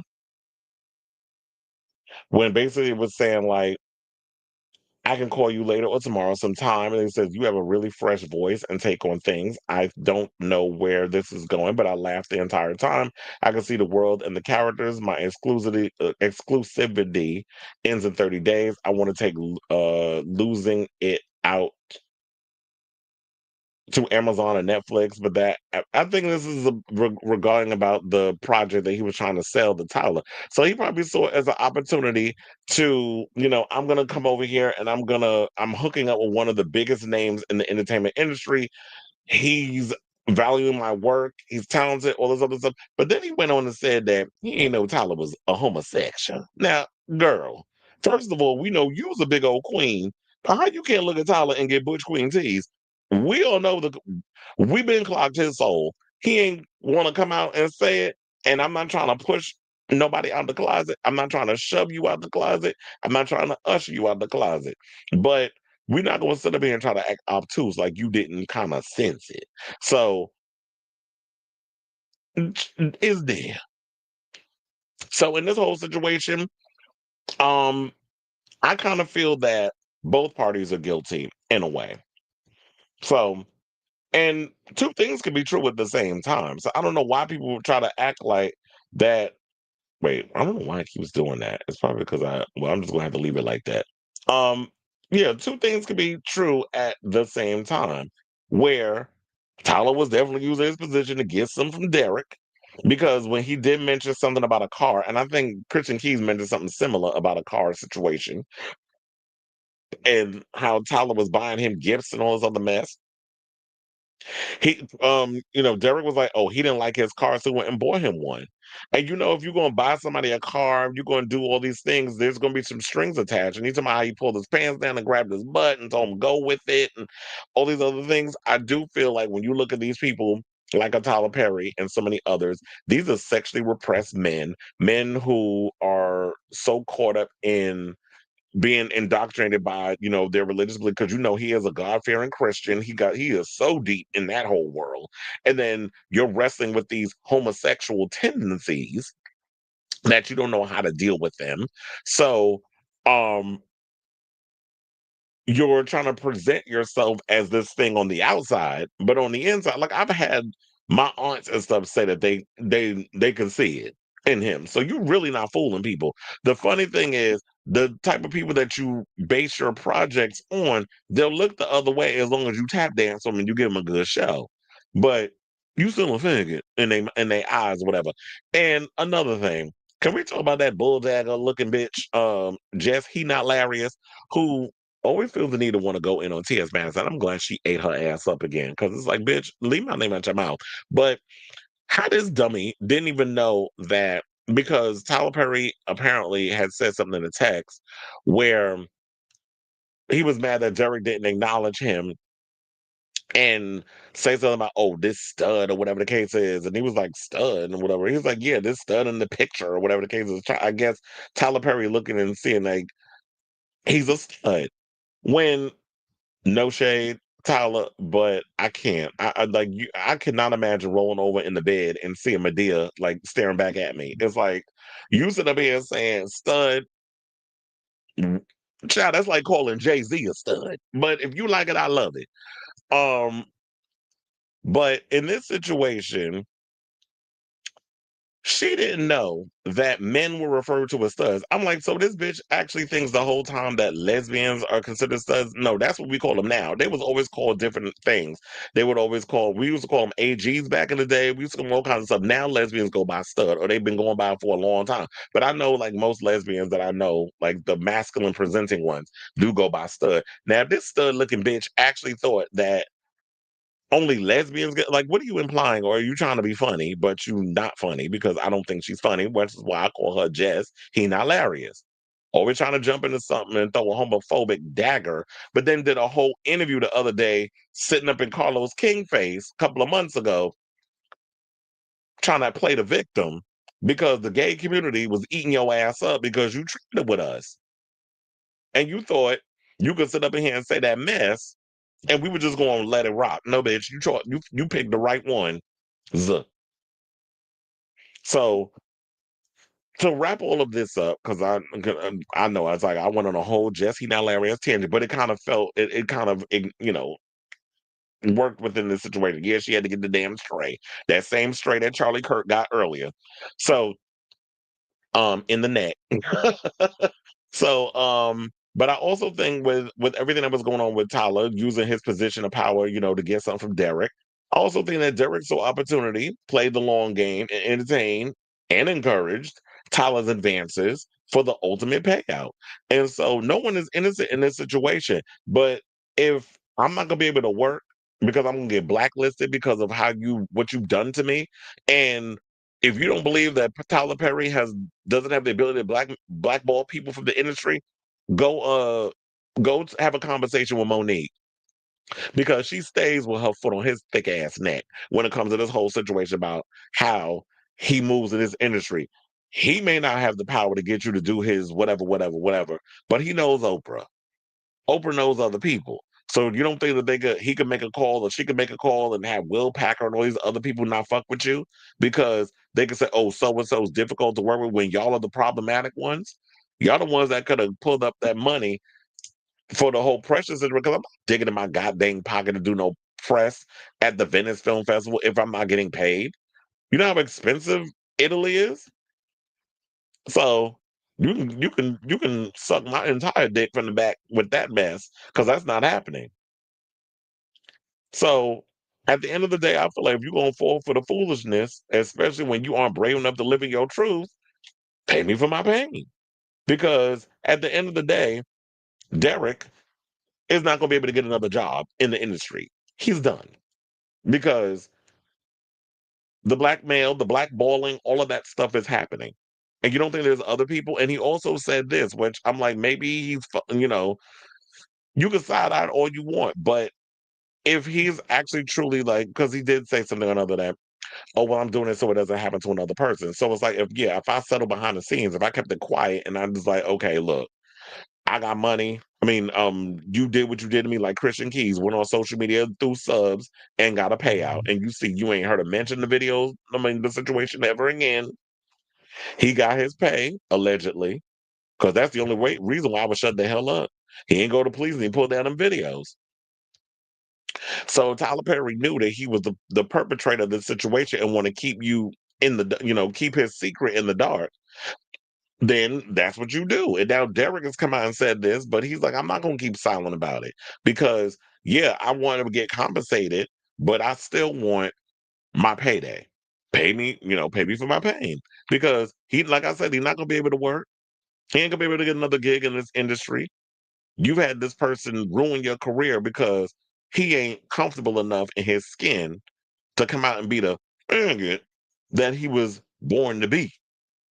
But because you cut to your religion and worrying about what these other people out here are saying and how it's going to mess up your bottom line, you rather ruin other people's lives instead of living in your truth.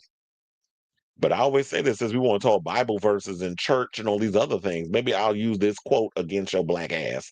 Everything that stays in the dark eventually comes to the light. So you can do all the shenanigans and the buffoonery and all this other mess that you want, but eventually it's gonna come. You may not pay on the front end, you may not pay on the back end, but eventually you're gonna end up paying for the way you treat people and the things that you've done, allegedly.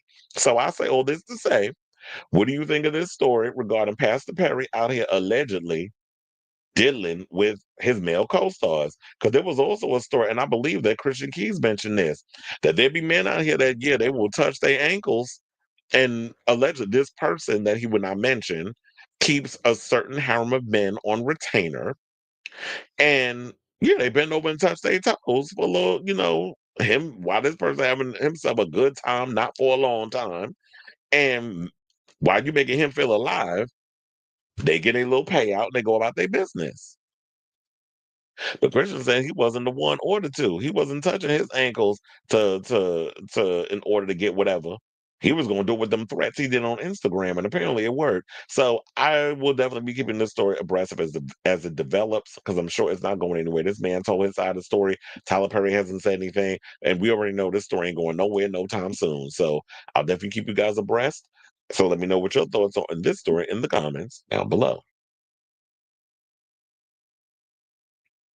It says Hassan acknowledged on his stream how he's living on edge because of this and the possibility of a counterattack.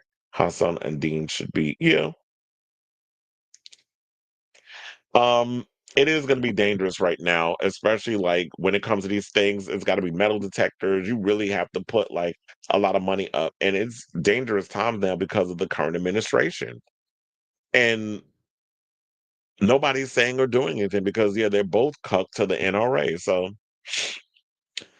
I believe they will settle out of court as well, but scary times in which we're in.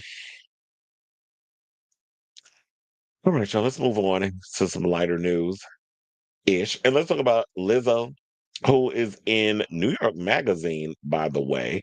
And, we already talked about her September 5th deluxe edition of My Face Still Hurts from Smiling. And the fans, her fans, known as the lesbians, are living for the deluxe edition. I haven't listened to it yet. I definitely need to wait, hold on again. Why is this not working? Um, there is, I'm looking forward to listen to. I haven't really heard it yet. I don't know why nothing is working over here. They're talking about that there's an issue with one of the files. Well, I guess we're just gonna have to go back to the regular thing. I do have a backup, so y'all thought y'all tried me. Not I, said the cat. So we'll just pull this up here and just show y'all the her Instagram where the picture was posted.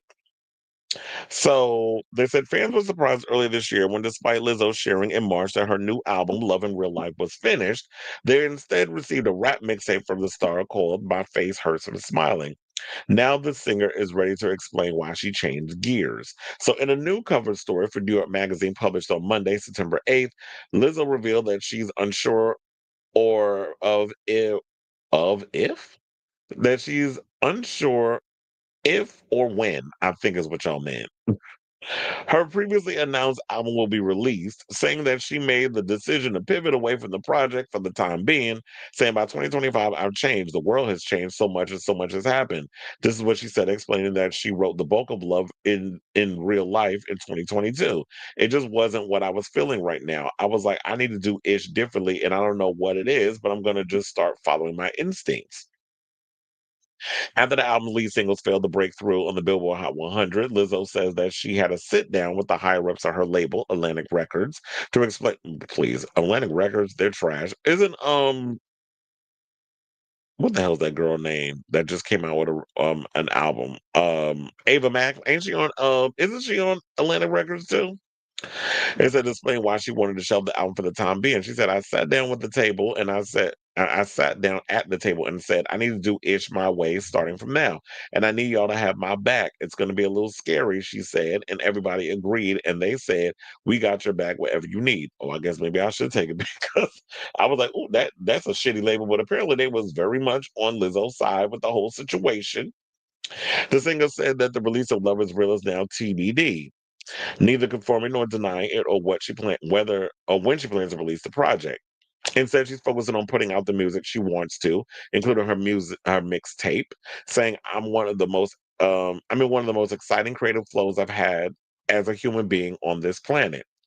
Who cares if you don't like it? Bitch, I got 7,000 more songs like it. This ain't the only album I'll ever do. This ain't the only song I'm ever gonna sing, bitch. You can't get rid of me. Now, the decision came after the Truth Hurts singer dealt with, you know what? To be honest, I like the a record. Um, I basically, yeah, I like the album. I have no problems with the record. I like that she switched gears because I feel like if you're not in a place where if you start out in a place creatively, like you're like, this is where I feel like I'm gonna go right now, and you put this record together, and you wanna, and that's the concept at the time, but then all of a sudden you're like, you know what? Things are shifting. I'm not feeling this era anymore. I mean, it's crazy because you put all that creativity in it, that blood, sweat, and tears and money behind it. And you have all these demos and everything that you worked on, and it's like you don't want to use them. Maybe down the road, those songs will end up sprinkled throughout future albums that she plans on coming out with. Maybe you could find a way to fit those songs and other things. Or if she wants, she can give those songs to other people. But we also can't deny the fact that, you know what, she's under a lot of situations right now because people are, I don't know if people still like backlash backlashing her after, the whole thing about the dancers who accused her of sexual harassment and creating a hostile work environment.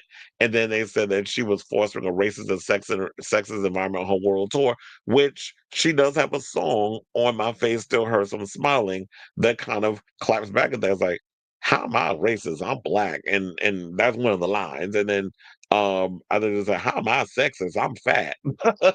So it's something within that whole situation where it's like, yeah, and then she had the Big Girl reality show. I never actually watched that, but with all the lawsuits and everything, I know people still aren't really featuring her.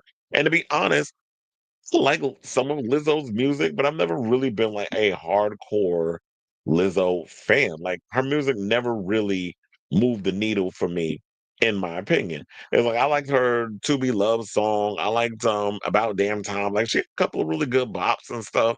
But Lizzo's never been that girl that's really got me 110% overly excited for what it is that she was doing creatively.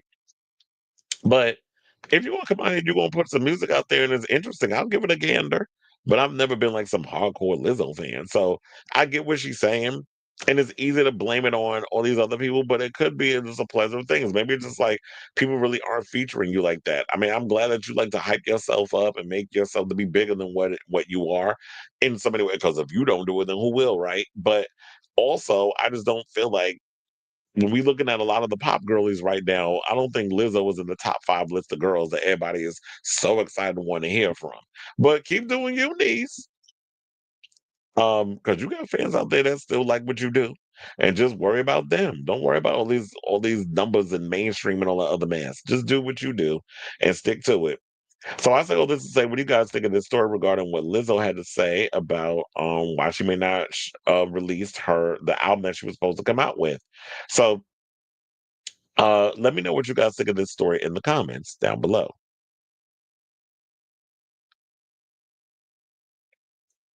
Just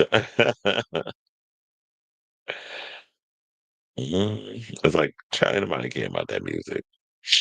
Now let's get into somebody who music people y'all do care about. Let's talk about Bad Bunny, who is finally revealing the reason why he's not touring the US, which of course is what I've been saying from the beginning. It was because oh wait, I hit the wrong thing.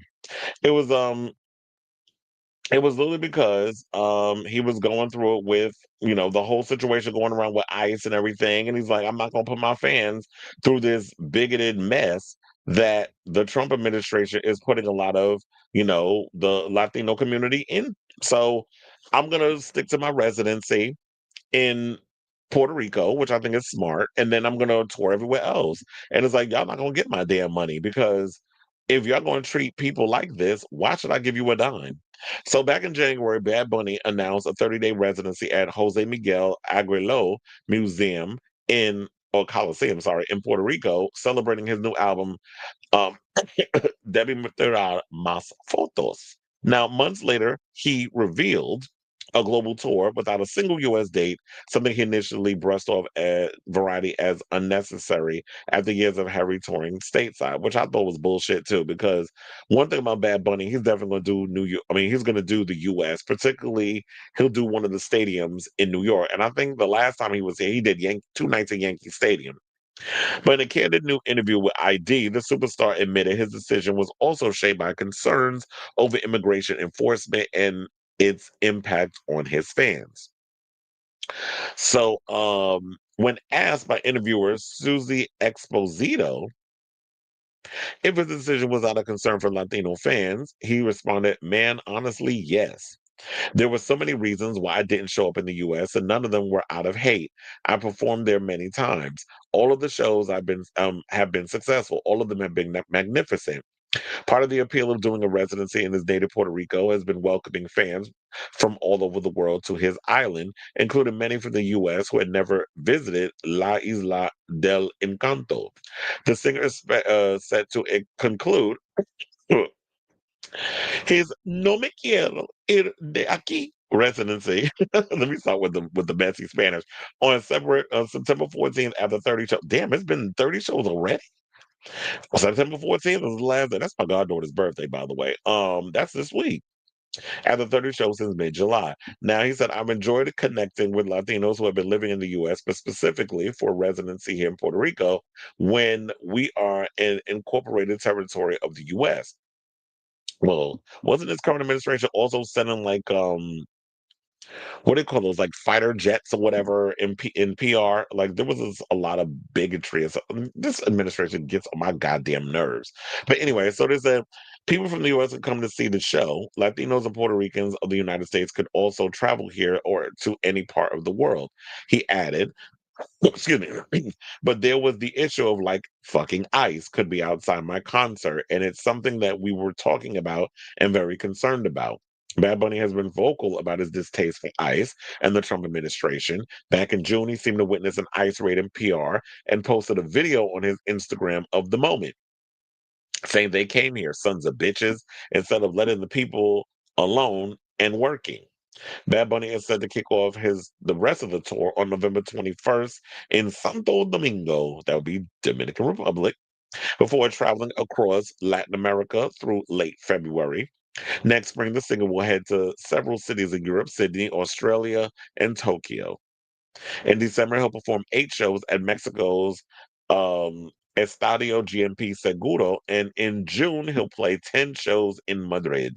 So he's going everywhere but the US, and it's unfortunate because everything this administration touches turns to shit.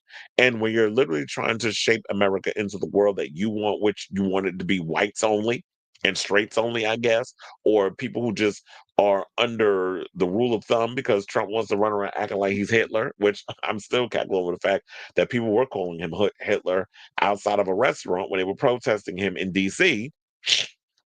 This is the way you're going to treat people. It's like, yeah, I feel like as an artist, I'm not going to come here. I'm not going to help your economy.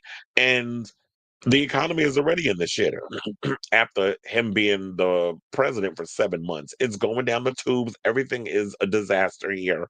And it's unfortunate that, yeah, a lot of people are the only way people are going to have to see this Bad Bunny concert is you literally have to save up your coins and travel outside the United States to go see him. But if you do come back, make sure y'all got all y'all stuff because you already know these people over here in customs and ICE and all this other mess, how they're treating the National Guards and all this other, the way they treating a lot of us.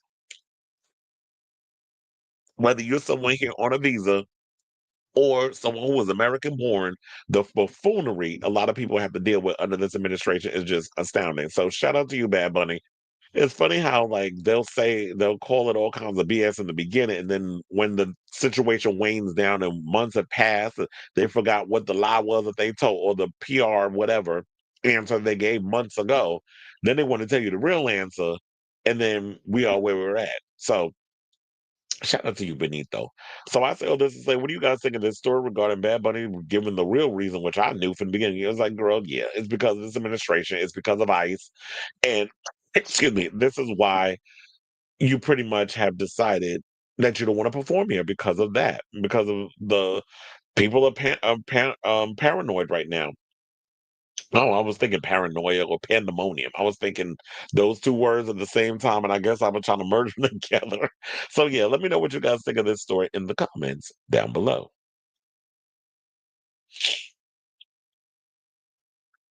All right, y'all, let's move on. Let's take a trip back to the 90s, back when there was TGIF, one of my favorite eras of TV. And let's talk about Sister, Sister, and you know how much I missed you. Remember that song? Anyway, apparently the sitcom Friends, as y'all know, was one of the most influential and consequential TV shows of all time. The series was ran from 1994 to 2004, gave us 6 memorable characters, a hit single with the theme song I'll Be There For You by the Rembrandts, and a movie star and pop culture phenomenon named Jennifer Aniston. Now, according to Tamera Mowry-Housley, the problematic Mowry sister, one of the stars of Sister Sister, which ran on ABC for 2 seasons from 1994 to 1995, Friends also helped push the show, which co-starred Mowry Housley's, that's a mouthful, twin sister Tia, off ABC to the WB. And I totally forgot that that's what happened back in the day. But yeah, because of that whole situation, that's why the show was actually pushed to another network because of Friends. But the weird part was like Friends was on NBC, Sister Sister was on ABC. So I guess maybe what happened was it came on at the same time on the same night, Thursdays at 8 o'clock. So the actress delves into the subject as part of the new 2-part HBO documentary Seen and Heard, The History of Black Television, claiming that the trajectory of Sister Sister was drastically changed by the immediate popularity of Friends. saying, quote, "I remember us just killing it in the ratings and then having all that taken away," the actress said of Sister Sister, which ranked at number 33 in the Nielsen ratings during its first season on ABC. Though it marked as a respectable rating and the highest the show would ever chart, that didn't stop the network from swinging the axe after just 12 episodes. Mowry-Housley, however you say her damn name, I'll just call her Tamera. Tamera said, "The president of the network, I can remember calling him saying, 'How come we were canceled? What happened?' And I can remember Friends came about and a lot of networks wanted to, and they were like, 'How's this? Wow, this show was a hit. How can we bring that to our network?'" Well, the way you bring, I don't think you can duplicate what Friends was doing. Friends was what it was. Friends was a show that featured six white people living in New York because with no kind of diversity, which, quiet as it's kept, Living Single came out before Friends. And we already know the drama that transpired with that because the people have talked about it. They even mentioned it on the Reliving Single podcast, if y'all ever watched that, where it was talking about like friends and how they were treated during that whole time period. And the fact that what I've always said was, and I think it's even addressed in this interview for the documentary, that networks were notorious for using Black talent to build their fledgling networks.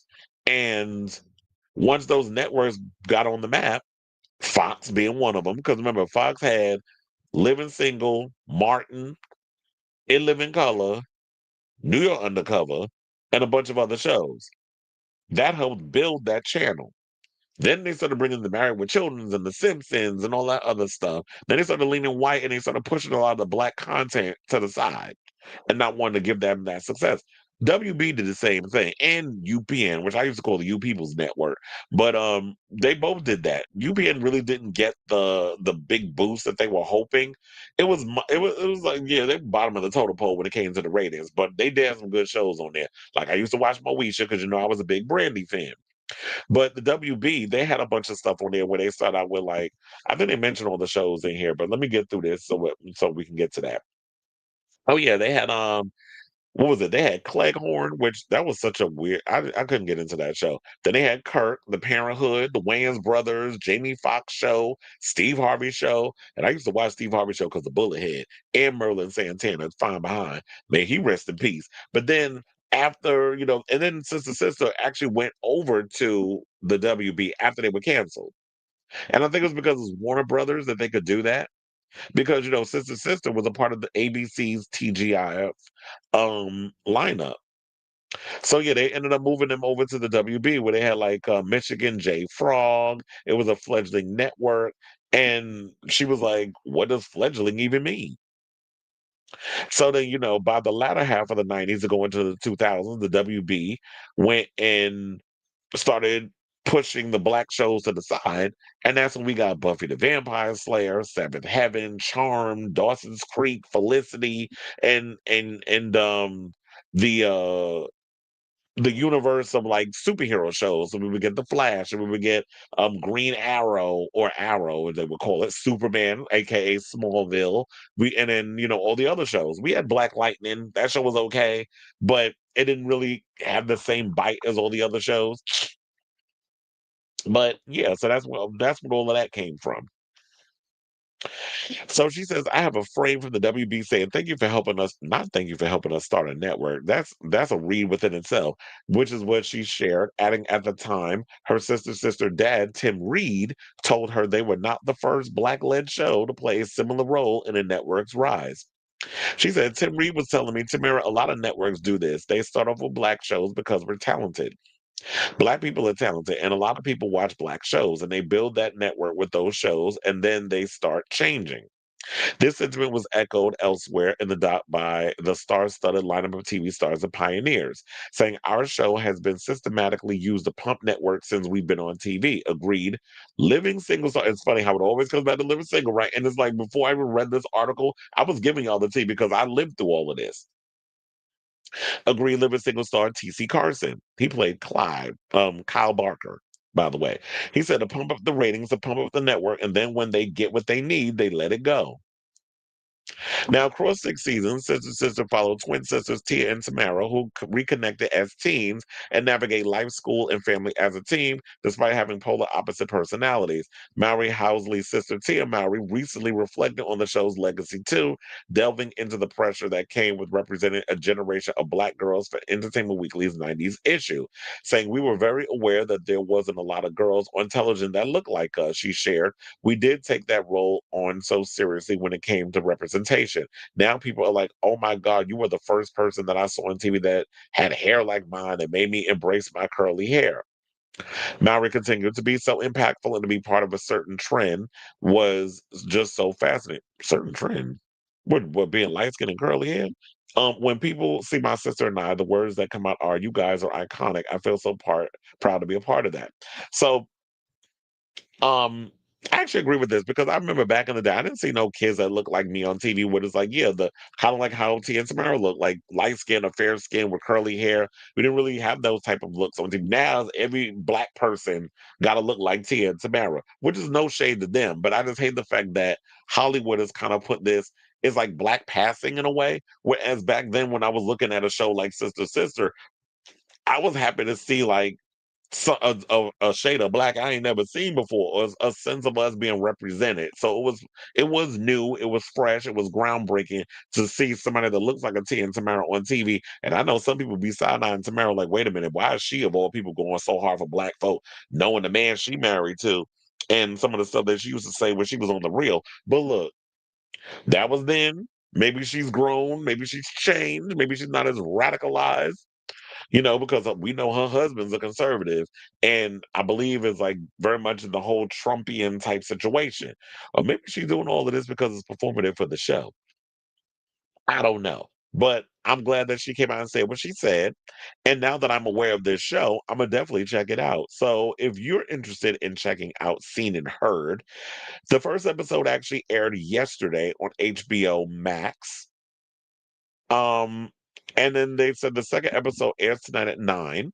So if you want to definitely check out both parts, definitely check it out. If you have HBO or HBO Max, I have HBO Max, so I'll definitely check it out. I don't know if I'll watch it tonight. I'll probably catch it tomorrow so that way I can watch both because I don't know if the second part will be up by the time I'm done with the show. But if it is, I'll definitely check it out because this is definitely up my alley where I want to hear stuff about this. There was also another documentary that they did on like Black history and television and movies and stuff that we talked about on the show. I think it was on Apple TV Plus. I still haven't gotten around to watching that one. I need to. There's a lot of things I gotta watch, but I haven't been able to catch up as of late. So yeah, I got a lot on my list of programs. Excuse me, I got to catch up on. So yeah, let me know if you're gonna watch this show and all that stuff. But let me know your thoughts on this story in the comments down below.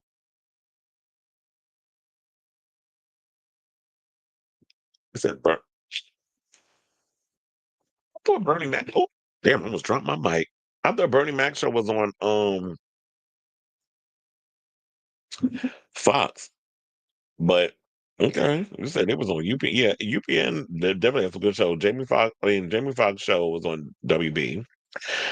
Everybody hates Chris. I used to like that show. I used to hate that name though because people would say it to me. Even my goddaughter would say, "Everybody hates Chris." Her little self saying that to me, and then um, or she calls me Christopher Robin from Winnie the Pooh. Also it's like UPN also had the Bernie Mac show I actually like. And everybody hates Chris. That milk and cookies joke, that always sends me. T and Tamara were like the Black Olsen twins. They did everything together. Yeah, that was one of the things I liked about them too. They were kind of like the Black equivalent of the Olsen twins. So while we had the Olsen twins over at Full House, and I was a Full House fan because I grew up with that show. I told like when they was on my TGIF, I used to watch all those shows, and I used to get so excited because I was like, oh yay, like shows for me as a kid growing up that in a way I can kind of relate to. So it was like, yeah, you had Full House, we had Hang on Mr. Cooper, we had Boy Meets World. I used to love Boy Meets World. Like Boy Meets World, I remember I had to go to summer camp and I was so upset that I was gonna miss it. So of course I set the timer on my TV, make sure it take because we that's what we had to do back in the day. Set the tape in the VCR, you set the timer for your shows, and I was like, I couldn't wait to come back from camp and just catch up on all them episodes of Boy Meets World. It was the first season too. So I was obsessed. with that type of stuff back in those days. So yeah, it was like that spoke my language. Family Matters, all Step by Step. That was all those shows. I used to, damn, I feel like I'm traveling back in time. Like I can feel my brain kind of doing that. That's so Raven thing was like, when y'all go in her eye. Like that's what it feels like in my head right now when I'm thinking about all those shows. You said Sunday Best is a documentary on. Why do I think Sunday Best? You talking about that competition, that church series with that Queen Donnie McClurkin and who else was on that? Yolanda. Damn, I can't remember. I was gonna say Yolanda Vega, but she do the lottery. Oh, I don't think she does the lottery anymore. I think she retired. But I used to love Yolanda Vega. I remember when I was growing up, we used to go Yolanda Vega. He used to crack me up. Yeah, but yeah, there was a show called Sunday Best on BET, where it was like the American Idol, but for gospel. Speaking of Netflix, I watched the first part of the Charlie shit. Yeah, I gotta watch that too, because he was someone that he was so high, he stuck an ice cube up his ass. When I heard that, I'm like, you was a mess. I thought Charlie Sheen was he was sexy as hell back in the day. Now it's like, I don't want that tiger blood on me. But back in the day, oh Charlie would have definitely got it if I was older, but I wasn't old enough. But then again, was Corey Haim long enough? I mean, old enough? Allegedly. Anyway, sorry you had to get that stray in death. But let's move on with the rest of the show. All right, y'all. So we got about 4 more topics left before we are done with today's show. So before we get to this final 4, if you could please do me a solid and hit that like button. If you are new to the channel, hit that subscribe button. And also be sure to smash that notification bell so that way you know when we go live with a brand new episode of Chris Avalon Unfiltered. After the show, I will be putting in the timestamps for those who come and watch the playback. Y'all can go in, do what you usually do. In the description, click the timestamp and watch whichever topic tickles your fancy. Or just sit through the whole show. Because we are entertaining over here through and through. Now, without further ado, let's talk about Whoopi Goldberg, who is back at work on The View. This is day 3 of season 20, what is it, 28? I think. I don't know if it's in the story, but I think it is season 28 because because I believe they kicked their season off in 2027. I mean 1997. So it'll be season 30 in 2027. But anyway, so a lot of people been out here running around with rumors talking about, oh, well, Whoopi's planning on quitting The View and the show's going to get canceled because of Donald Trump and all this other mess. The show's not going nowhere. Joy Behar and them all addressed it. They laughed about it. First of all, The View's not going no damn where. ABC, the damn cold is kicking my butt.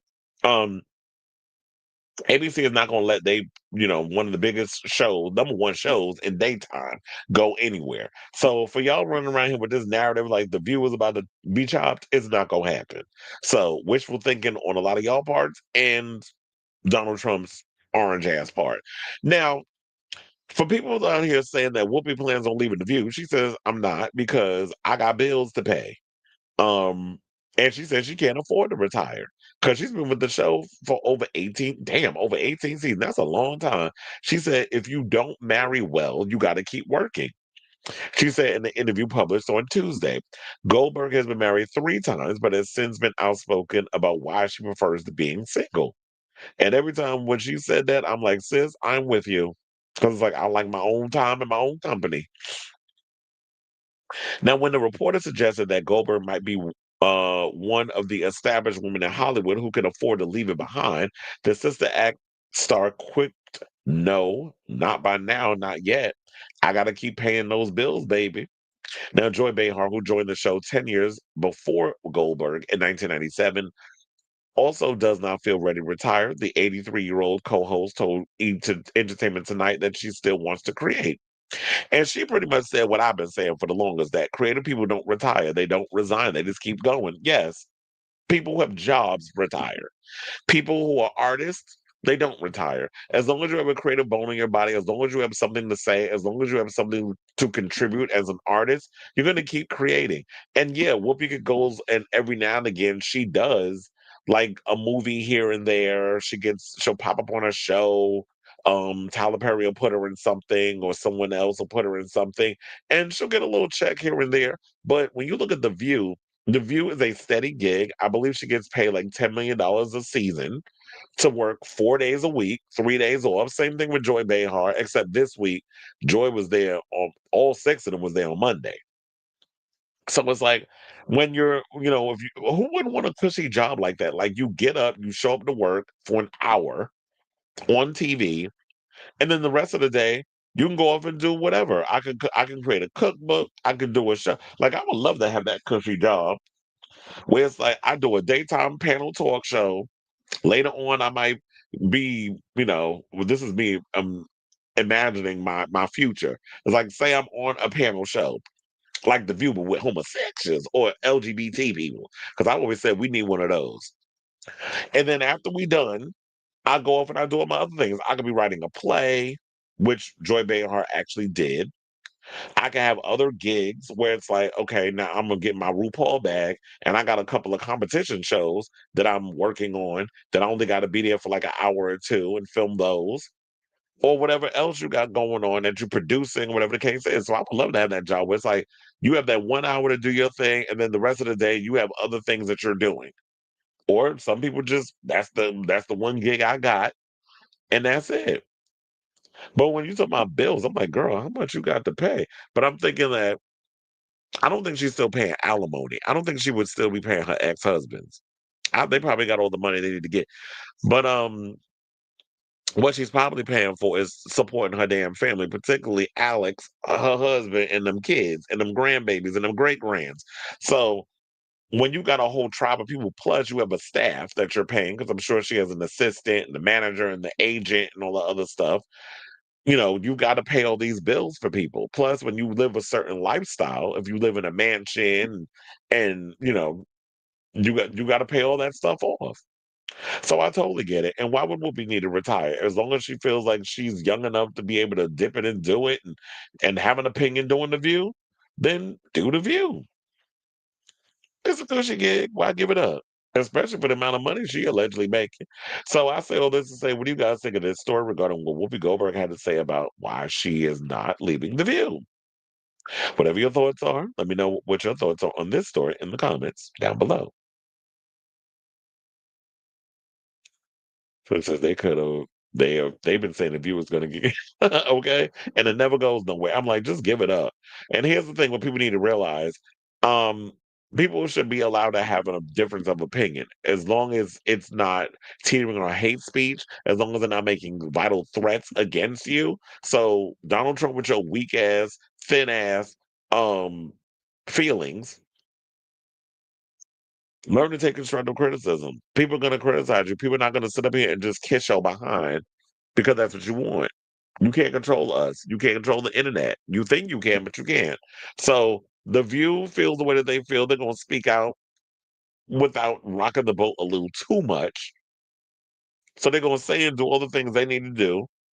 And that's that. Leave them be. You got all these other shows that kiss your ass. Fox News does it 24/7. Newsmax does it. So you got enough programs out here that kiss your behind and spread your propaganda and the lies and all that mess. Mhm. Yep, 82 years old. But I know she hate people knowing her age. But I'm like, sis, wear that with a badge of honor. I hope to make it to that age and beyond. I want to live as long as my. Well, I don't know if I don't know if I want to say that I want to live as long as my. I mean, I want to live because if anything happened to my grandfather, then I'm end up croaking too. My grandfather I think is going to turn 91 or 92 in November. So, a lot of my family, they live a long time. Like in my mother's family, I've had relatives that live to 105. Like they live a long time on both sides of my parents' families. I mean, on both sides of the family. So hopefully, I live to the age where I'm still coherent enough to take care of myself. Because I kind of think that we worry about that. Like as I get older, I'm starting to worry about that. Like, damn, as a homosexual, I'm worried about okay, when you get older, who's gonna be there for you? Like, God forbid anything happens. If I was to die, who knows, like, how I want to be buried, if I want to be cremated, if there's any kind of situation, affairs, or whatever that needs to be taken care of, especially if you don't have kids or whatever the case is. Like, How do you navigate that? These are things that I've been thinking about lately. I'm not saying that I'm going to die anytime soon. I mean, like, who knows when we're going to go? But I do think that these are things that when the older you get, you start to think about that, yeah, you're not as immortal. You're mortal. Too old to do a comedy tour. Wait, who's old? Too old to do a comedy tour? I mean, yeah, I wouldn't want to be traveling around and doing those tours, whatever. I think Whoopi lives in Jersey. I think she lives in New Jersey, and because a lot of them do that, they either live upstate New York or they live in Jersey, or some of them live in the city. I think Alyssa lives in Manhattan, but also has another place. Who else? Joy, I know lives. I think she lives down in Long Island. I know she has a spot in the Hamptons. But yeah, the View is but for Whoopi. I think Whoopi lives in New Jersey. And then she tapes The View, but they moved because they're not over by Lincoln Square anymore, or Lincoln across from Lincoln Center, because that's where the old. I remember that building. I've been to The View once years ago. A friend of mine actually went to The View the other day. I think the premiere episode. I saw the pictures. Um, but now they moved to like oh my God, where did they? What part of? I forgot what part of Hudson Yard. They moved over there. Anyway, let's get back into the show. And speaking of people, let's get into some lesbian news. Let's talk about Rosie O'Donnell and Ellen DeGeneres because apparently these two are on the outs. And did y'all know that once upon a time these two were friends? I mean, you would think that because they're both white women, they're both lesbians, and they're both comedians, that yeah, they may have crossed a path or two. But Rosie was like, what hurt her feelings is when Ellen went on and did an interview and was acting like Mariah Carey to Jennifer Lopez and said, I don't know her.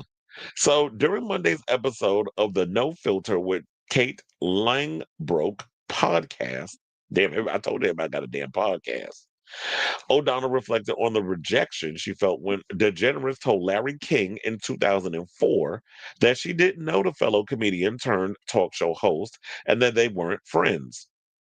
O'Donnell, who's 63, recalled standing by DeGeneres' side when the latter came out as a homosexual on her Rosie O'Donnell show, which ran from 1996 to 2002, which inspired the former to come out as well, saying, I wouldn't leave her out there alone. I couldn't do it, she told Langbroek, adding that she had to stand by her and hold her hand.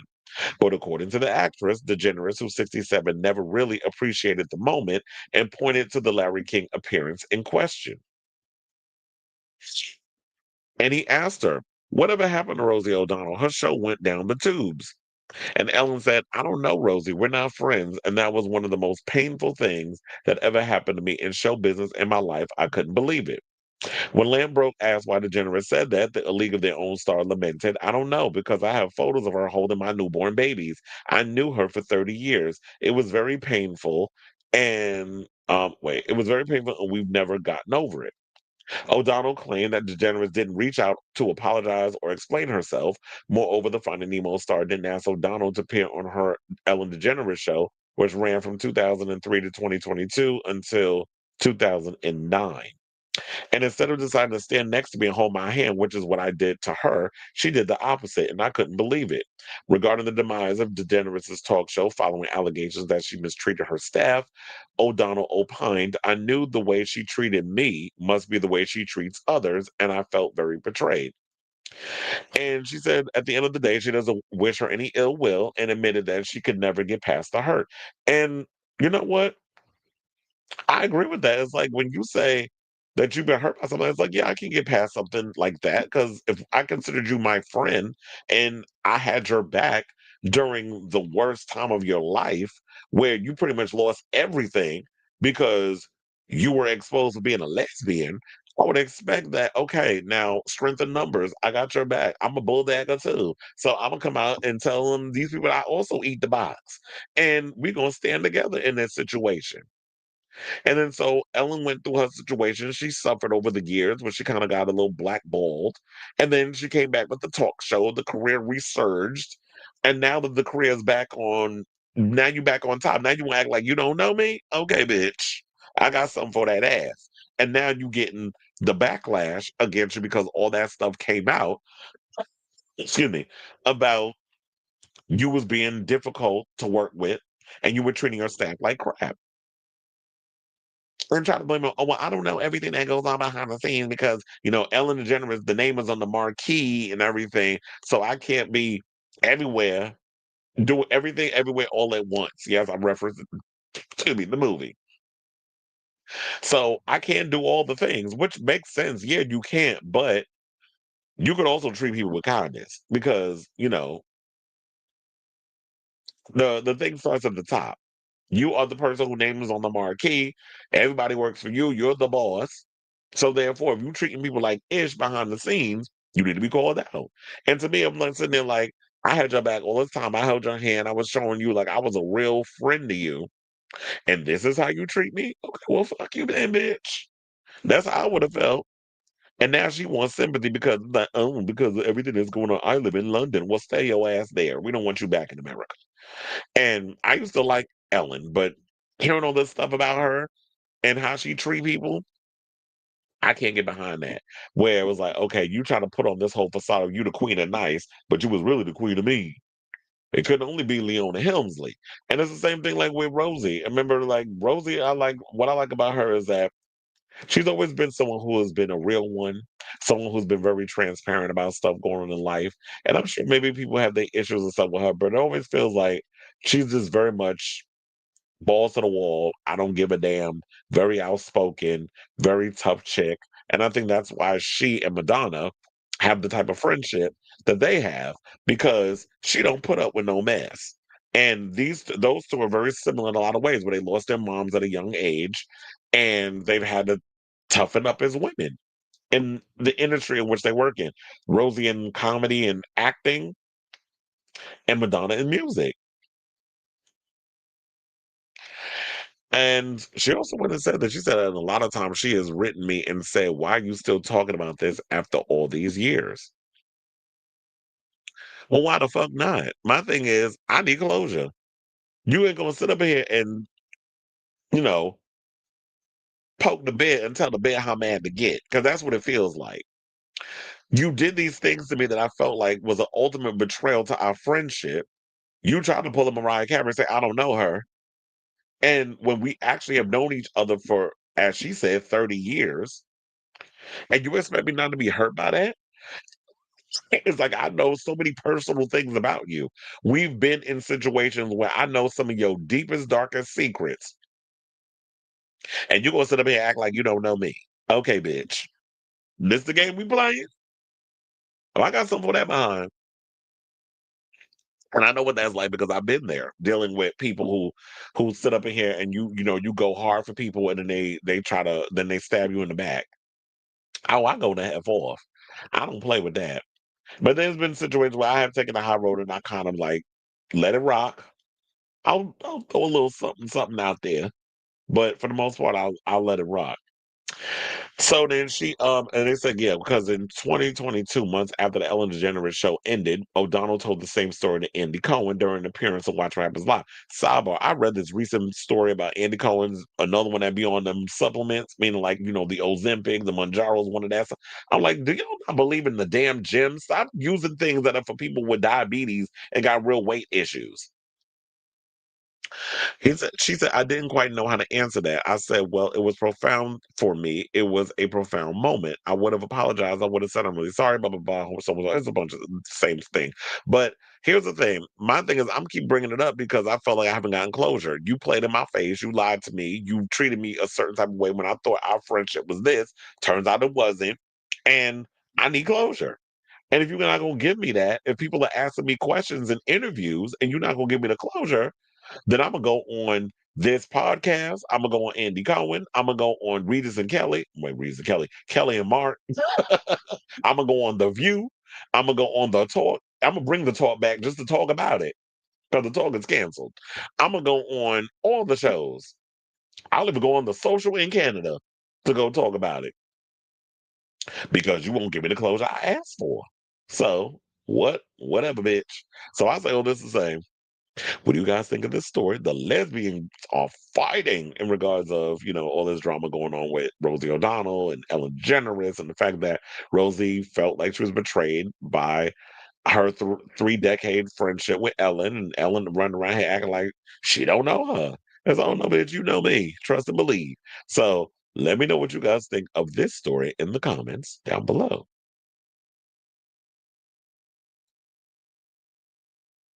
All right. Ellen never had Rosie on her show once in 20 years. Ellen was very dismissive of Rosie, even though Rosie had Ellen on. That's why I says like Rosie always, goes and bends over backwards for so many people and gives so many people opportunities. And this is how you treat me? They made a joke about the Lebanese thing. He said maybe Ellen suffers from what that same memory issue Courtney Cox claims. Okay. He said Margaret Cho said the same thing that she opened for her in the 80s before they were famous. And David Bowie told a story about Margaret going to his show in a Chinese emperor outfit. And she cut the story out of the show. Oh, but why she do that? Margaret said she acted like Ellen. That's what I said. Ellen likes to, and I think it was. Oh, I think I saw that interview, and I think she says, maybe it was the same reason why she kind of dismissive of Rosie. I think it's because they all. I always forget, what does Margaret identify as? Is she fluid or is she a lesbian? I think she might be fluid, but I think she more or less might be into women more than any other gender. But anyway, so I think what she was saying was that, and I think this might be true for Rosie as well. Maybe they were competing for the same women. Because like when you're a lesbian and there's slim pickings in a lot of ways, I guess when it comes to it's like very few of you, but y'all all kind of migrate together. If y'all go to the same establishments and y'all all famous and stuff, so it's like Margaret, Ellen, Rosie, and Wanda Sykes. Let's throw her up in there. Let's add some color to the situation. So y'all all go over to the cubby hole, having a good old time, and now y'all up in there all fighting over for y'all all fighting over for the same girl. Y'all all fighting for y'all Portia, the Rosie. So maybe that's what it was. That Ellen was just jealous and was feeling very territorial when it came to wanting to be that one successful lesbian comedian in mainstream.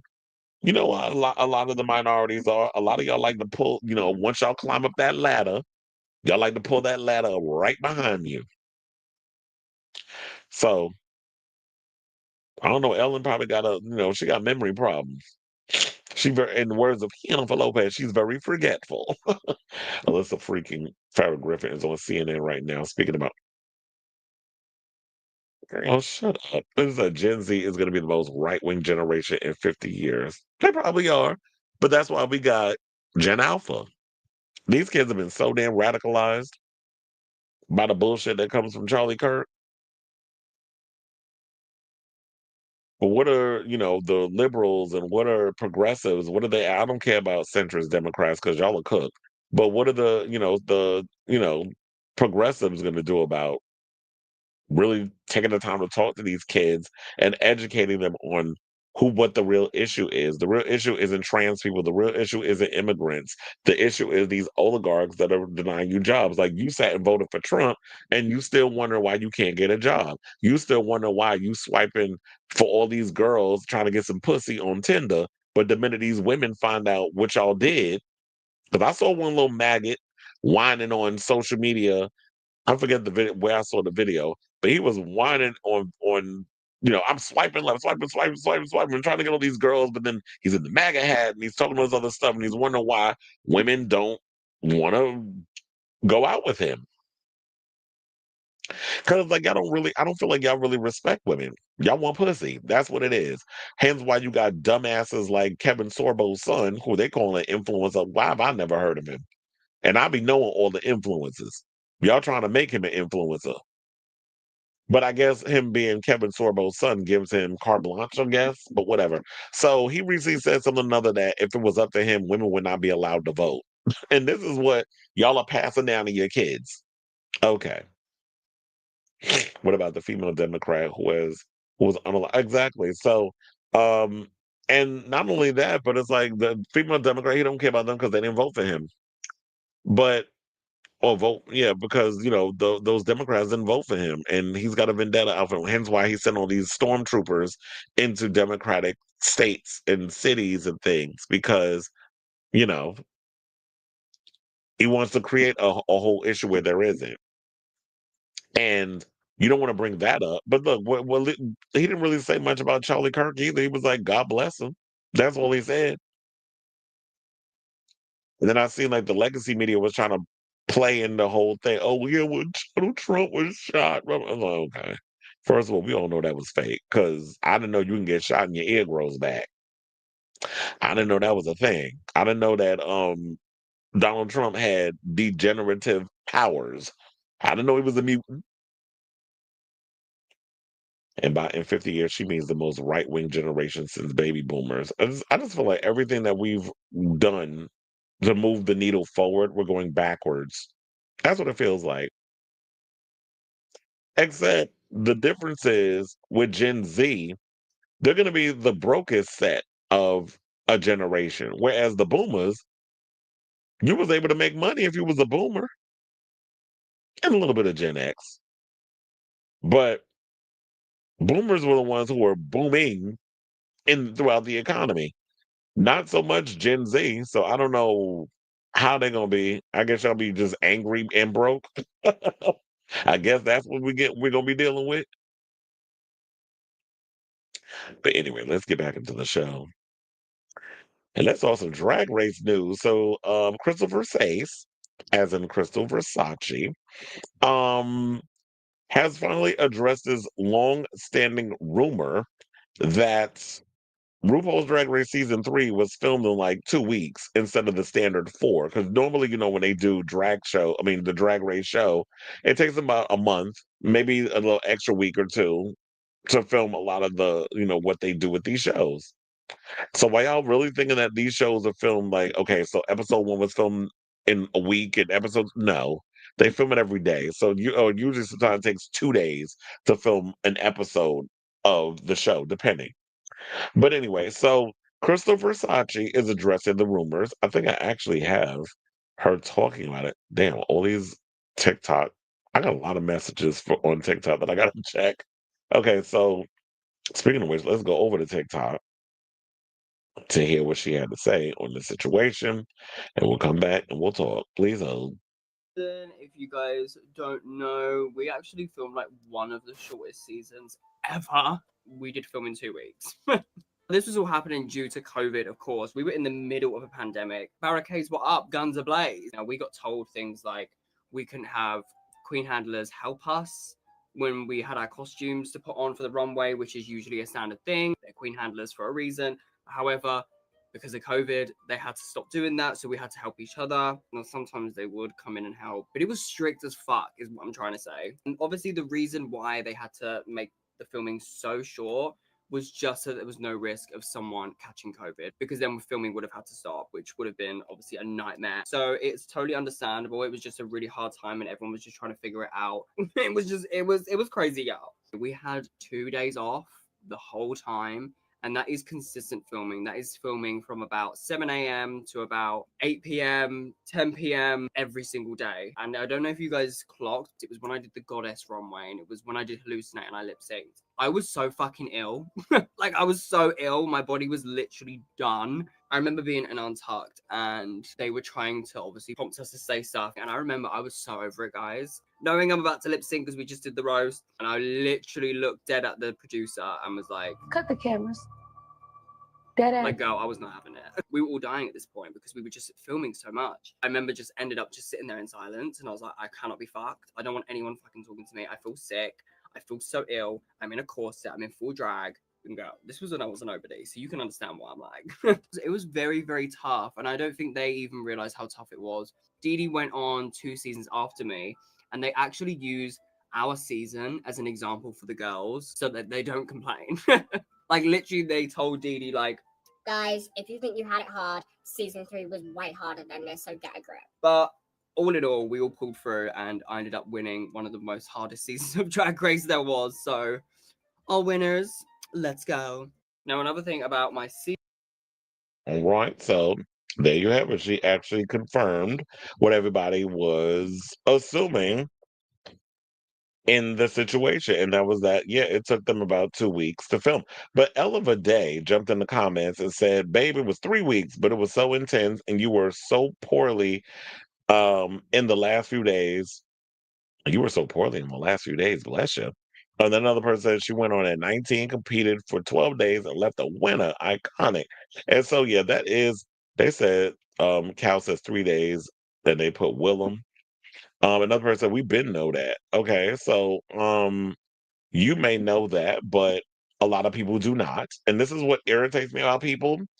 Whenever you post something or comment on something, oh, this is oh, okay, just because you sit up on social media all damn day and pay attention to every minute little thing that passes your freaking algorithm doesn't mean that the rest of us who have lives do that. Not everybody sits and pays attention to every little thing from RuPaul's Drag Race and Drag Race UK. So in the words of Nancy Pelosi, let me give you the little Nancy Pelosi clap because you knew before everybody else. Fuck you, bitch. But I don't know why I got into that whole thing. It just irritates me when people do that. Like, relax. Okay, so just because you knew, okay, good for you. But at least now what we have is confirmation from someone who was actually on the show. So now it can be put to bed and people can move on.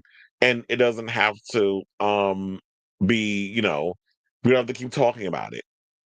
So that is kind of crazy. But yeah, in that time of COVID, I guess they didn't know, like, well, how do we handle it? So now it's like we got to film for long periods of time, which is, in my opinion, is not good, especially with, these queens are not unionized. So you can pretty much take advantage of them in a lot of those ways. But definitely love to hear what Willem has to say about this. Because, she always was the one that was running around here talking about how she would always go hard for the girls because of a lot of the nasty conditions, especially when you're dealing with a non-union set like a reality show. A lot of these queens, not even these queens, but anybody that does reality TV, you're not unionized. You have to worry about all kinds of crazy situations going on, people who are overworked, underpaid, underfed, and all kinds of other things. So you don't get the same things, the same treatment that you would if you are part of a union. Because if you are mistreated, you can get on the phone, call your union rep, and tell them what the situation was. There have been many a times I've been on a movie set and a TV set, and or for commercials, movies, whatever. And I've had other actors who I've seen them get on the phone and call their union rep and complain about the type of food that they're being fed, to the, what type of other conditions, excuse me, that was happening on the set that they felt wasn't right or safe. So unfortunately, a lot of these competition type performers, like, reality TV stars, don't have the luxury to sit. So while you can sit up here and I don't know if, I don't want to say that this is how she's feeling, but while this may come across like it's a flex to sit and say, well, we filmed a whole season, 10 episodes in less than a month. That may sound like a flex, but to me, it's not good, especially when you're making me work 12 to 16-hour days shooting a reality show and I'm sick or whatever the case is that's going on, and I'm having to just push through so I can win a damn crown. So shout out to you, Krystal, and shout out to the rest of the girls. And I'm actually looking forward to the new season of RuPaul's Drag Race UK when it airs, I believe, later this month. I actually started finally getting around to watching Drag Race France. So I definitely want to hear from y'all. Let me know what your thoughts are on this story in the comments down below.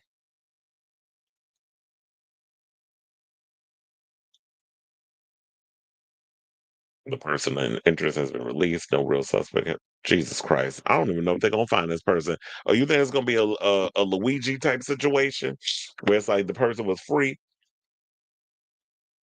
um, for now, and then it's going to take them a minute to find out who it is, but, you know, as she should be. All the people be going in on Willem too much, but I love the fact that Willem speaks out. I mean, to me, it's way more entertaining than a lot of y'all that sit around here kissing people behind. Willem and Jessica Simpson were both at the video. Yeah. What's that white powder? I mean, that white cloud. Yeah, I did see Willem was at he performed with Sabrina. Jessica Simpson was up there looking crazy. I don't know what she did to her face. She was such a pretty girl. It's like, girl, leave your lips alone. Everything, because we about to get into the final topic. All right. So, said I wonder. It's like you wonder what was going on. All right. So now, speaking of the final topics, let's get into. Well, I was like, where's my stuff? Okay, I got it. Let's get on our final topic, and let's talk about Drag Race España, which I was wondering about the other day. I was like, what's going on with Drag Race España? First of all, I was living for a lot of the photos that I was seeing from the show, particularly let me pull up this one of the main cast, I mean the judges. So they go Supreme, then we have we have the Javis, who is they're married. I don't know if y'all knew that, which is oh my god, what's the name? Javier Calvo and Javier Ambrosi. That's the way she always says their name. That's why I was going with it. And Anna Loking. That's how Supreme be saying her name. So that's how I was saying it. So now the premiere date of España has finally been announced, and fans couldn't be more excited about what's become one of the most popular international shows of the Drag Race franchise. I absolutely love it. I love this. So I was so excited for this. I had to tag my Spain people to be like, look what's happening. I love this picture, especially with which one is one of the I think his name Javier Calvo, with the black jacket on. It says faggot on the jacket. I was like, oh, I'm living for that. That is couture with a little derogatory word written across. But I was living for the futuristic look of all this. I'm living for Supreme's wig. It definitely looks like they put a lot of coins and a lot of budget into this show. I mean, I like some of the other spinoffs, but yeah, I always get overtly excited when it's time to come around for Drag Race España. Now, the 12 Spanish queens, we have we can get into that in a second. Oh wait, because I want to show y'all some of these other pictures too. So we have that one. Then we have the picture with just the judges, which I absolutely love this shoot right here. You can pretty much see the picture closer with Javier Calvo's picture with the one on the one on the far left, where you get to see the jacket with the word rhymes with maggot on it. I'm definitely living for the looks of it. And that's another thing too. They definitely give like fashion when it comes to a lot of the judges and stuff on the show. So I'm living, and I know people have made their complaints about the lack of color, people of color on the show, but I've had conversations with people who are aware of the whole Spain drag scene and said there's not a lot of women, performers of color that you would see in Spain that are actually out here doing drag and things of that nature. So that's why you really don't see a lot of dark skinned girls. It's not as diverse as as like in the United States or other places. So it's like especially when you're talking about Spain, which is very much white European coded. They do have dark skinned people, and they have indigenous people, and they have people who live on like they call them gypsies and things of that nature, but it's not like that. But anyway, so I do have the list of queens. I was gonna probably go around and show y'all each photo, but I'm thinking I'm gonna just pull up the full cast one. So there's the full cast photo. And so our first queen that we're going to get into is Farron. I think is how you say her name because it's Ferrxn. Now she's from Valencia. Now Farron is bringing the comedy into season 5 in Drag Race España and tells her competitors to expect the unexpected. She comes to represent her homeland with pride and is ready to be crowned the next winning queen to speak Valencian or Valencian.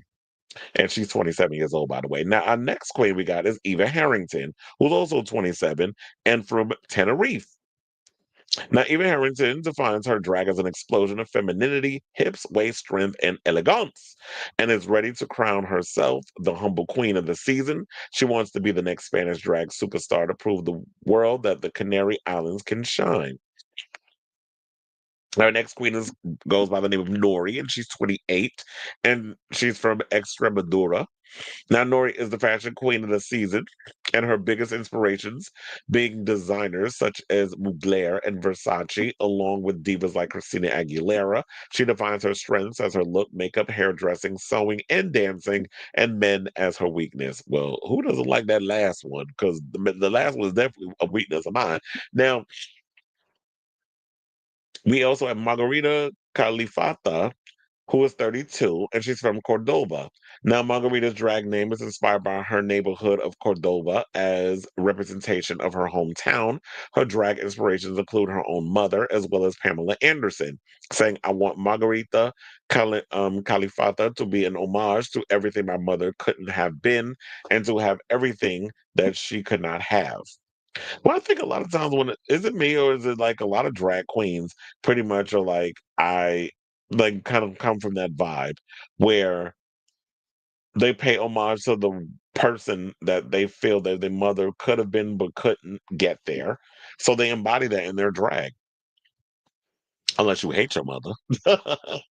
Now, the next queen we have is Krystal Forever, who is 52 from Caracas, Venezuela. Now, it's nice to see that we got some older queens on the show because that's one of the complaints I've been having about regular drag race, where it's like, can we get like some regular girls and stuff on the show? So now, Crystal's drag name comes from the iconic film Showgirls, that which would be Crystal Connors, and credits RuPaul, Diana Ross, and Whitney Houston as her biggest inspirations, dubbing herself the lipstick queen of the season. She's ready to be crowned the Spain's next drag superstar. Now we have Laca Udila, who is 27 from Valencia. Laca's drag persona inspired by Sarah Montiel, Rocio Jurado, classic Spanish cinema, musicals, and history. With her claim to be the singing queen of the season, she must take home the crown because she's promised so so her drag sisters Hornella and Paquita. So I guess because they were on the show in the past, she feels like I deserve to win the award. I mean, I deserve to take home the crown. But girl, if you don't bring it, then you're gonna end up like them, sashaying away. Or sachet de bas, as Supreme likes to say. Now, Alexandra del Raval is 27 from Barcelona. Now, Alexandra comes from El Raval neighborhood of Barcelona and is ready to bring the five.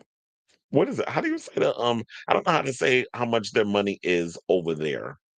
Y'all have to let me know in the comments. So it's like 50 something. Got a dot and then three zeros and a E looking thing. So and look, wait, hold on. Let me see if I can show y'all. I don't know. Excuse me, because you know in other countries is what is it? I was gonna say, is it rupees? No, that's India. It look like this. That's what their money look like. So anyway, let's get back into the show. So she wants to be the next Spanish drag superstar because she is unique, unrivaled, invincible, and a hot mess. Or if I want to be Spaniard, invincible. Okay, so now we have Denibola Murnau, who is from Elche, she's 23 years old. Now, Denibola crowns herself as the porcelain little clown of the season. She defines her drag as a Marilyn Monroe film if it were directed by Tim Burton, with her main references being Silver Stars from Old Hollywood and Beetlejuice. She's ready to be the next Spanish drag superstar because it's time a colorful weirdo gets the crown. Then we have Nyx from Alicante, and she is 29. Nyx arrives at the Drag Race España from Copenhagen, but she's originally from Alicante. She defines herself as the fashion queen of the season and her strengths in being fashion, beauty, aesthetics, and performance. She's ready to be the first trans winner of Drag Race España. And then we have Daphne Mugler from Malaga. Daphne is dedicated ballerina who is ready to be the first crown winner of RuPaul's Drag Race, España, to claim the title. Though she is young, warns her competitors not to underestimate her. She's ready to sweep the competition on the main stage. And she's 20, if I didn't say her age. And then we have La Escándalo. Oh God. Can you imagine if RuPaul was on this show? She loves saying that damn name. And can you imagine her saying that every episode? It'd be like her and Lydia Butthole Collins like catnip. Now, La Escándalo is bringing the color of the season, or to the season of Drag Race España, ready to bring viewers into her fantasy world. Her drag persona is a mix of classic eleganza, pure love, and childhood nostalgia as cartoons and video games. And last but certainly not least, we have Satine Greco, who is 39, from Torremolinos. Now, Satine's drag name comes, of course, if you've ever seen Moulin Rouge, it was the Nicole Kidman character that was her name. While her surname is an homage to her aunt, who was also a Spanish drag queen, he draws inspiration from the folklore divas such as Lola Flores, Rocio Jurado, and Lena Morgan. So there you have it. But I was like, let me go through this one last time and just show y'all the actual photos, and then we can wrap this up. 'Cause I was like, I could have did that during the show, but I was just like, I just want to read through all of these. Wait, where is the thing? Um, we gotta share the screen. Is it here? Nope, it's here. So there's your first queen. Oh no, I was like, can I bring it up? Okay, so going back to the top, we have Farron. Then we have Eva Harrington. Then our next queen is Nori, not to be confused with Noriega the rapper. Then we have Margarita Califasa. Is that your name? Yeah. Margarita Califata. I'm sorry. That was what we said her name was. Then we have Krystal Forever. Because I had to go back and forth. Then we got Laka Udila, who is this queen here. Then we have this queen who goes by the name of Alexandra del Raval. Then we have Denebola Murnau, who is this queen here. Then we have Nyx. Then we also have Daphne Mugler. And then we have La Escándalo. And then hold on, because I don't know. The last one they want to open. Um, which I think that's the last queen, right? Yeah, that's Satine Greco. So you get to see all the girls. And yeah, that's it. So those are all the girls that are going to be on the upcoming season of Drag Race España. So what do you guys think of this story? Are you excited for the upcoming season of Drag Race España? I definitely am. As I tell you, it's like out of all the other the spin-offs that come, the international spin-offs, Drag Race España is definitely like one of my favorites out of the franchise. Let me check and see if I actually told y'all the date that the show was actually coming out, because I'm not sure if I did. Wait a minute. Did I not even put it in here?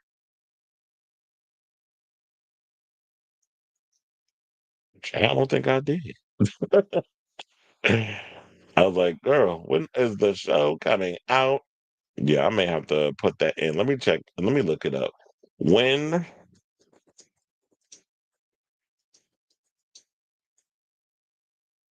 when is Drag Race España season 5? Yeah, season 5. No, that can't be March 2024. Hold on. How's that not in there? Okay, so it's Sunday, September 28th. That is when it comes out. I was like, wait a minute, I could have sworn that it was in this article that I put up. I guess it wasn't. So yeah, so Sunday, September 28th is when it's supposed to come out. So definitely check out the show when it airs. I'll definitely be checking it out. It'll be on, Wow Presents Plus in the US and select territories day and date with its local airings on Spain's at ATRES Player Premium. So if you were interested in checking all that out, definitely check it out. And I definitely want to hear from y'all. What do you guys think? Are you excited? Do you know some of these queens? What did you think of the judges' looks and Supreme's look and all that good stuff? I'm just looking forward to seeing. I want to see an upcoming trailer showing all the queens in rare form and all that stuff. So that's what I'm looking forward to, which I'm sure we will be getting before the season airs. So it's got to be within the next week. So let me know what you guys think of this story in the comments down below.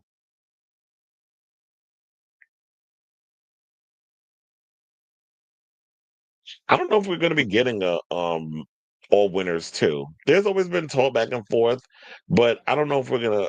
I mean, we could definitely use an all winners too, but I don't know what's going on with that. Or this Priscilla Presley played into Elvis's unaliving. Priscilla always gave me. Oh, so it was Euros. Okay. Um, Child Priscilla Presley was like the Yoko Ono to Elvis, or Yoko Ono to John Lennon. That's who she was to him. Our felony in chief ordered flags fly half staff till Sunday. Oh, please. These people are making a mockery. This is hilarious. And y'all falling for this foolishness. Charlie Kirk was a clown with baby teeth. A grown man with baby teeth in his mouth. Damn, I can't even make fun of him with the baby teeth no more.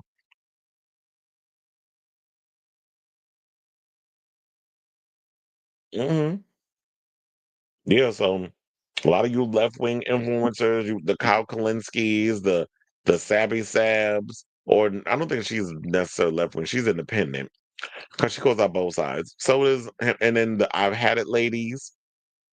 A lot of y'all got to watch it. And then we had the Breakfast Club clown behinds running up here having freaking what the hell's his name? Um, the one that likes to wear the one with that nasally ass voice that wears the damn yarmulke. They had him on his show, on their show today. I live right next to a charter school, and the flag is not at half staff. Well, maybe it's only in who knows? Maybe it's only in D.C. because that's the one he can control.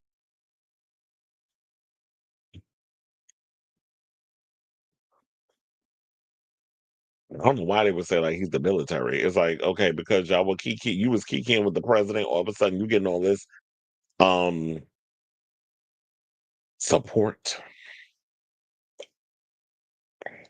Oh yeah, don't even get me started on charter schools. But anyway, um, we're at the end of the show.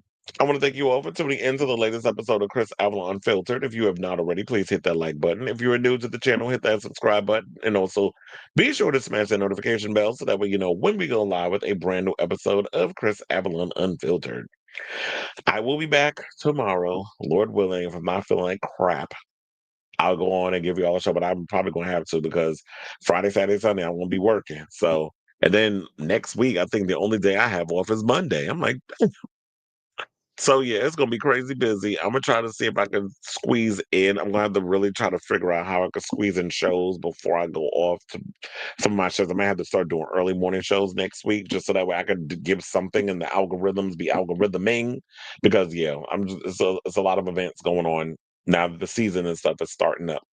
So yeah, love you all for watching. Thank you all for your support and everything for this little show that could. And yes, until next time, ciao, darlings. Oh, it looks like it's not even attached to me.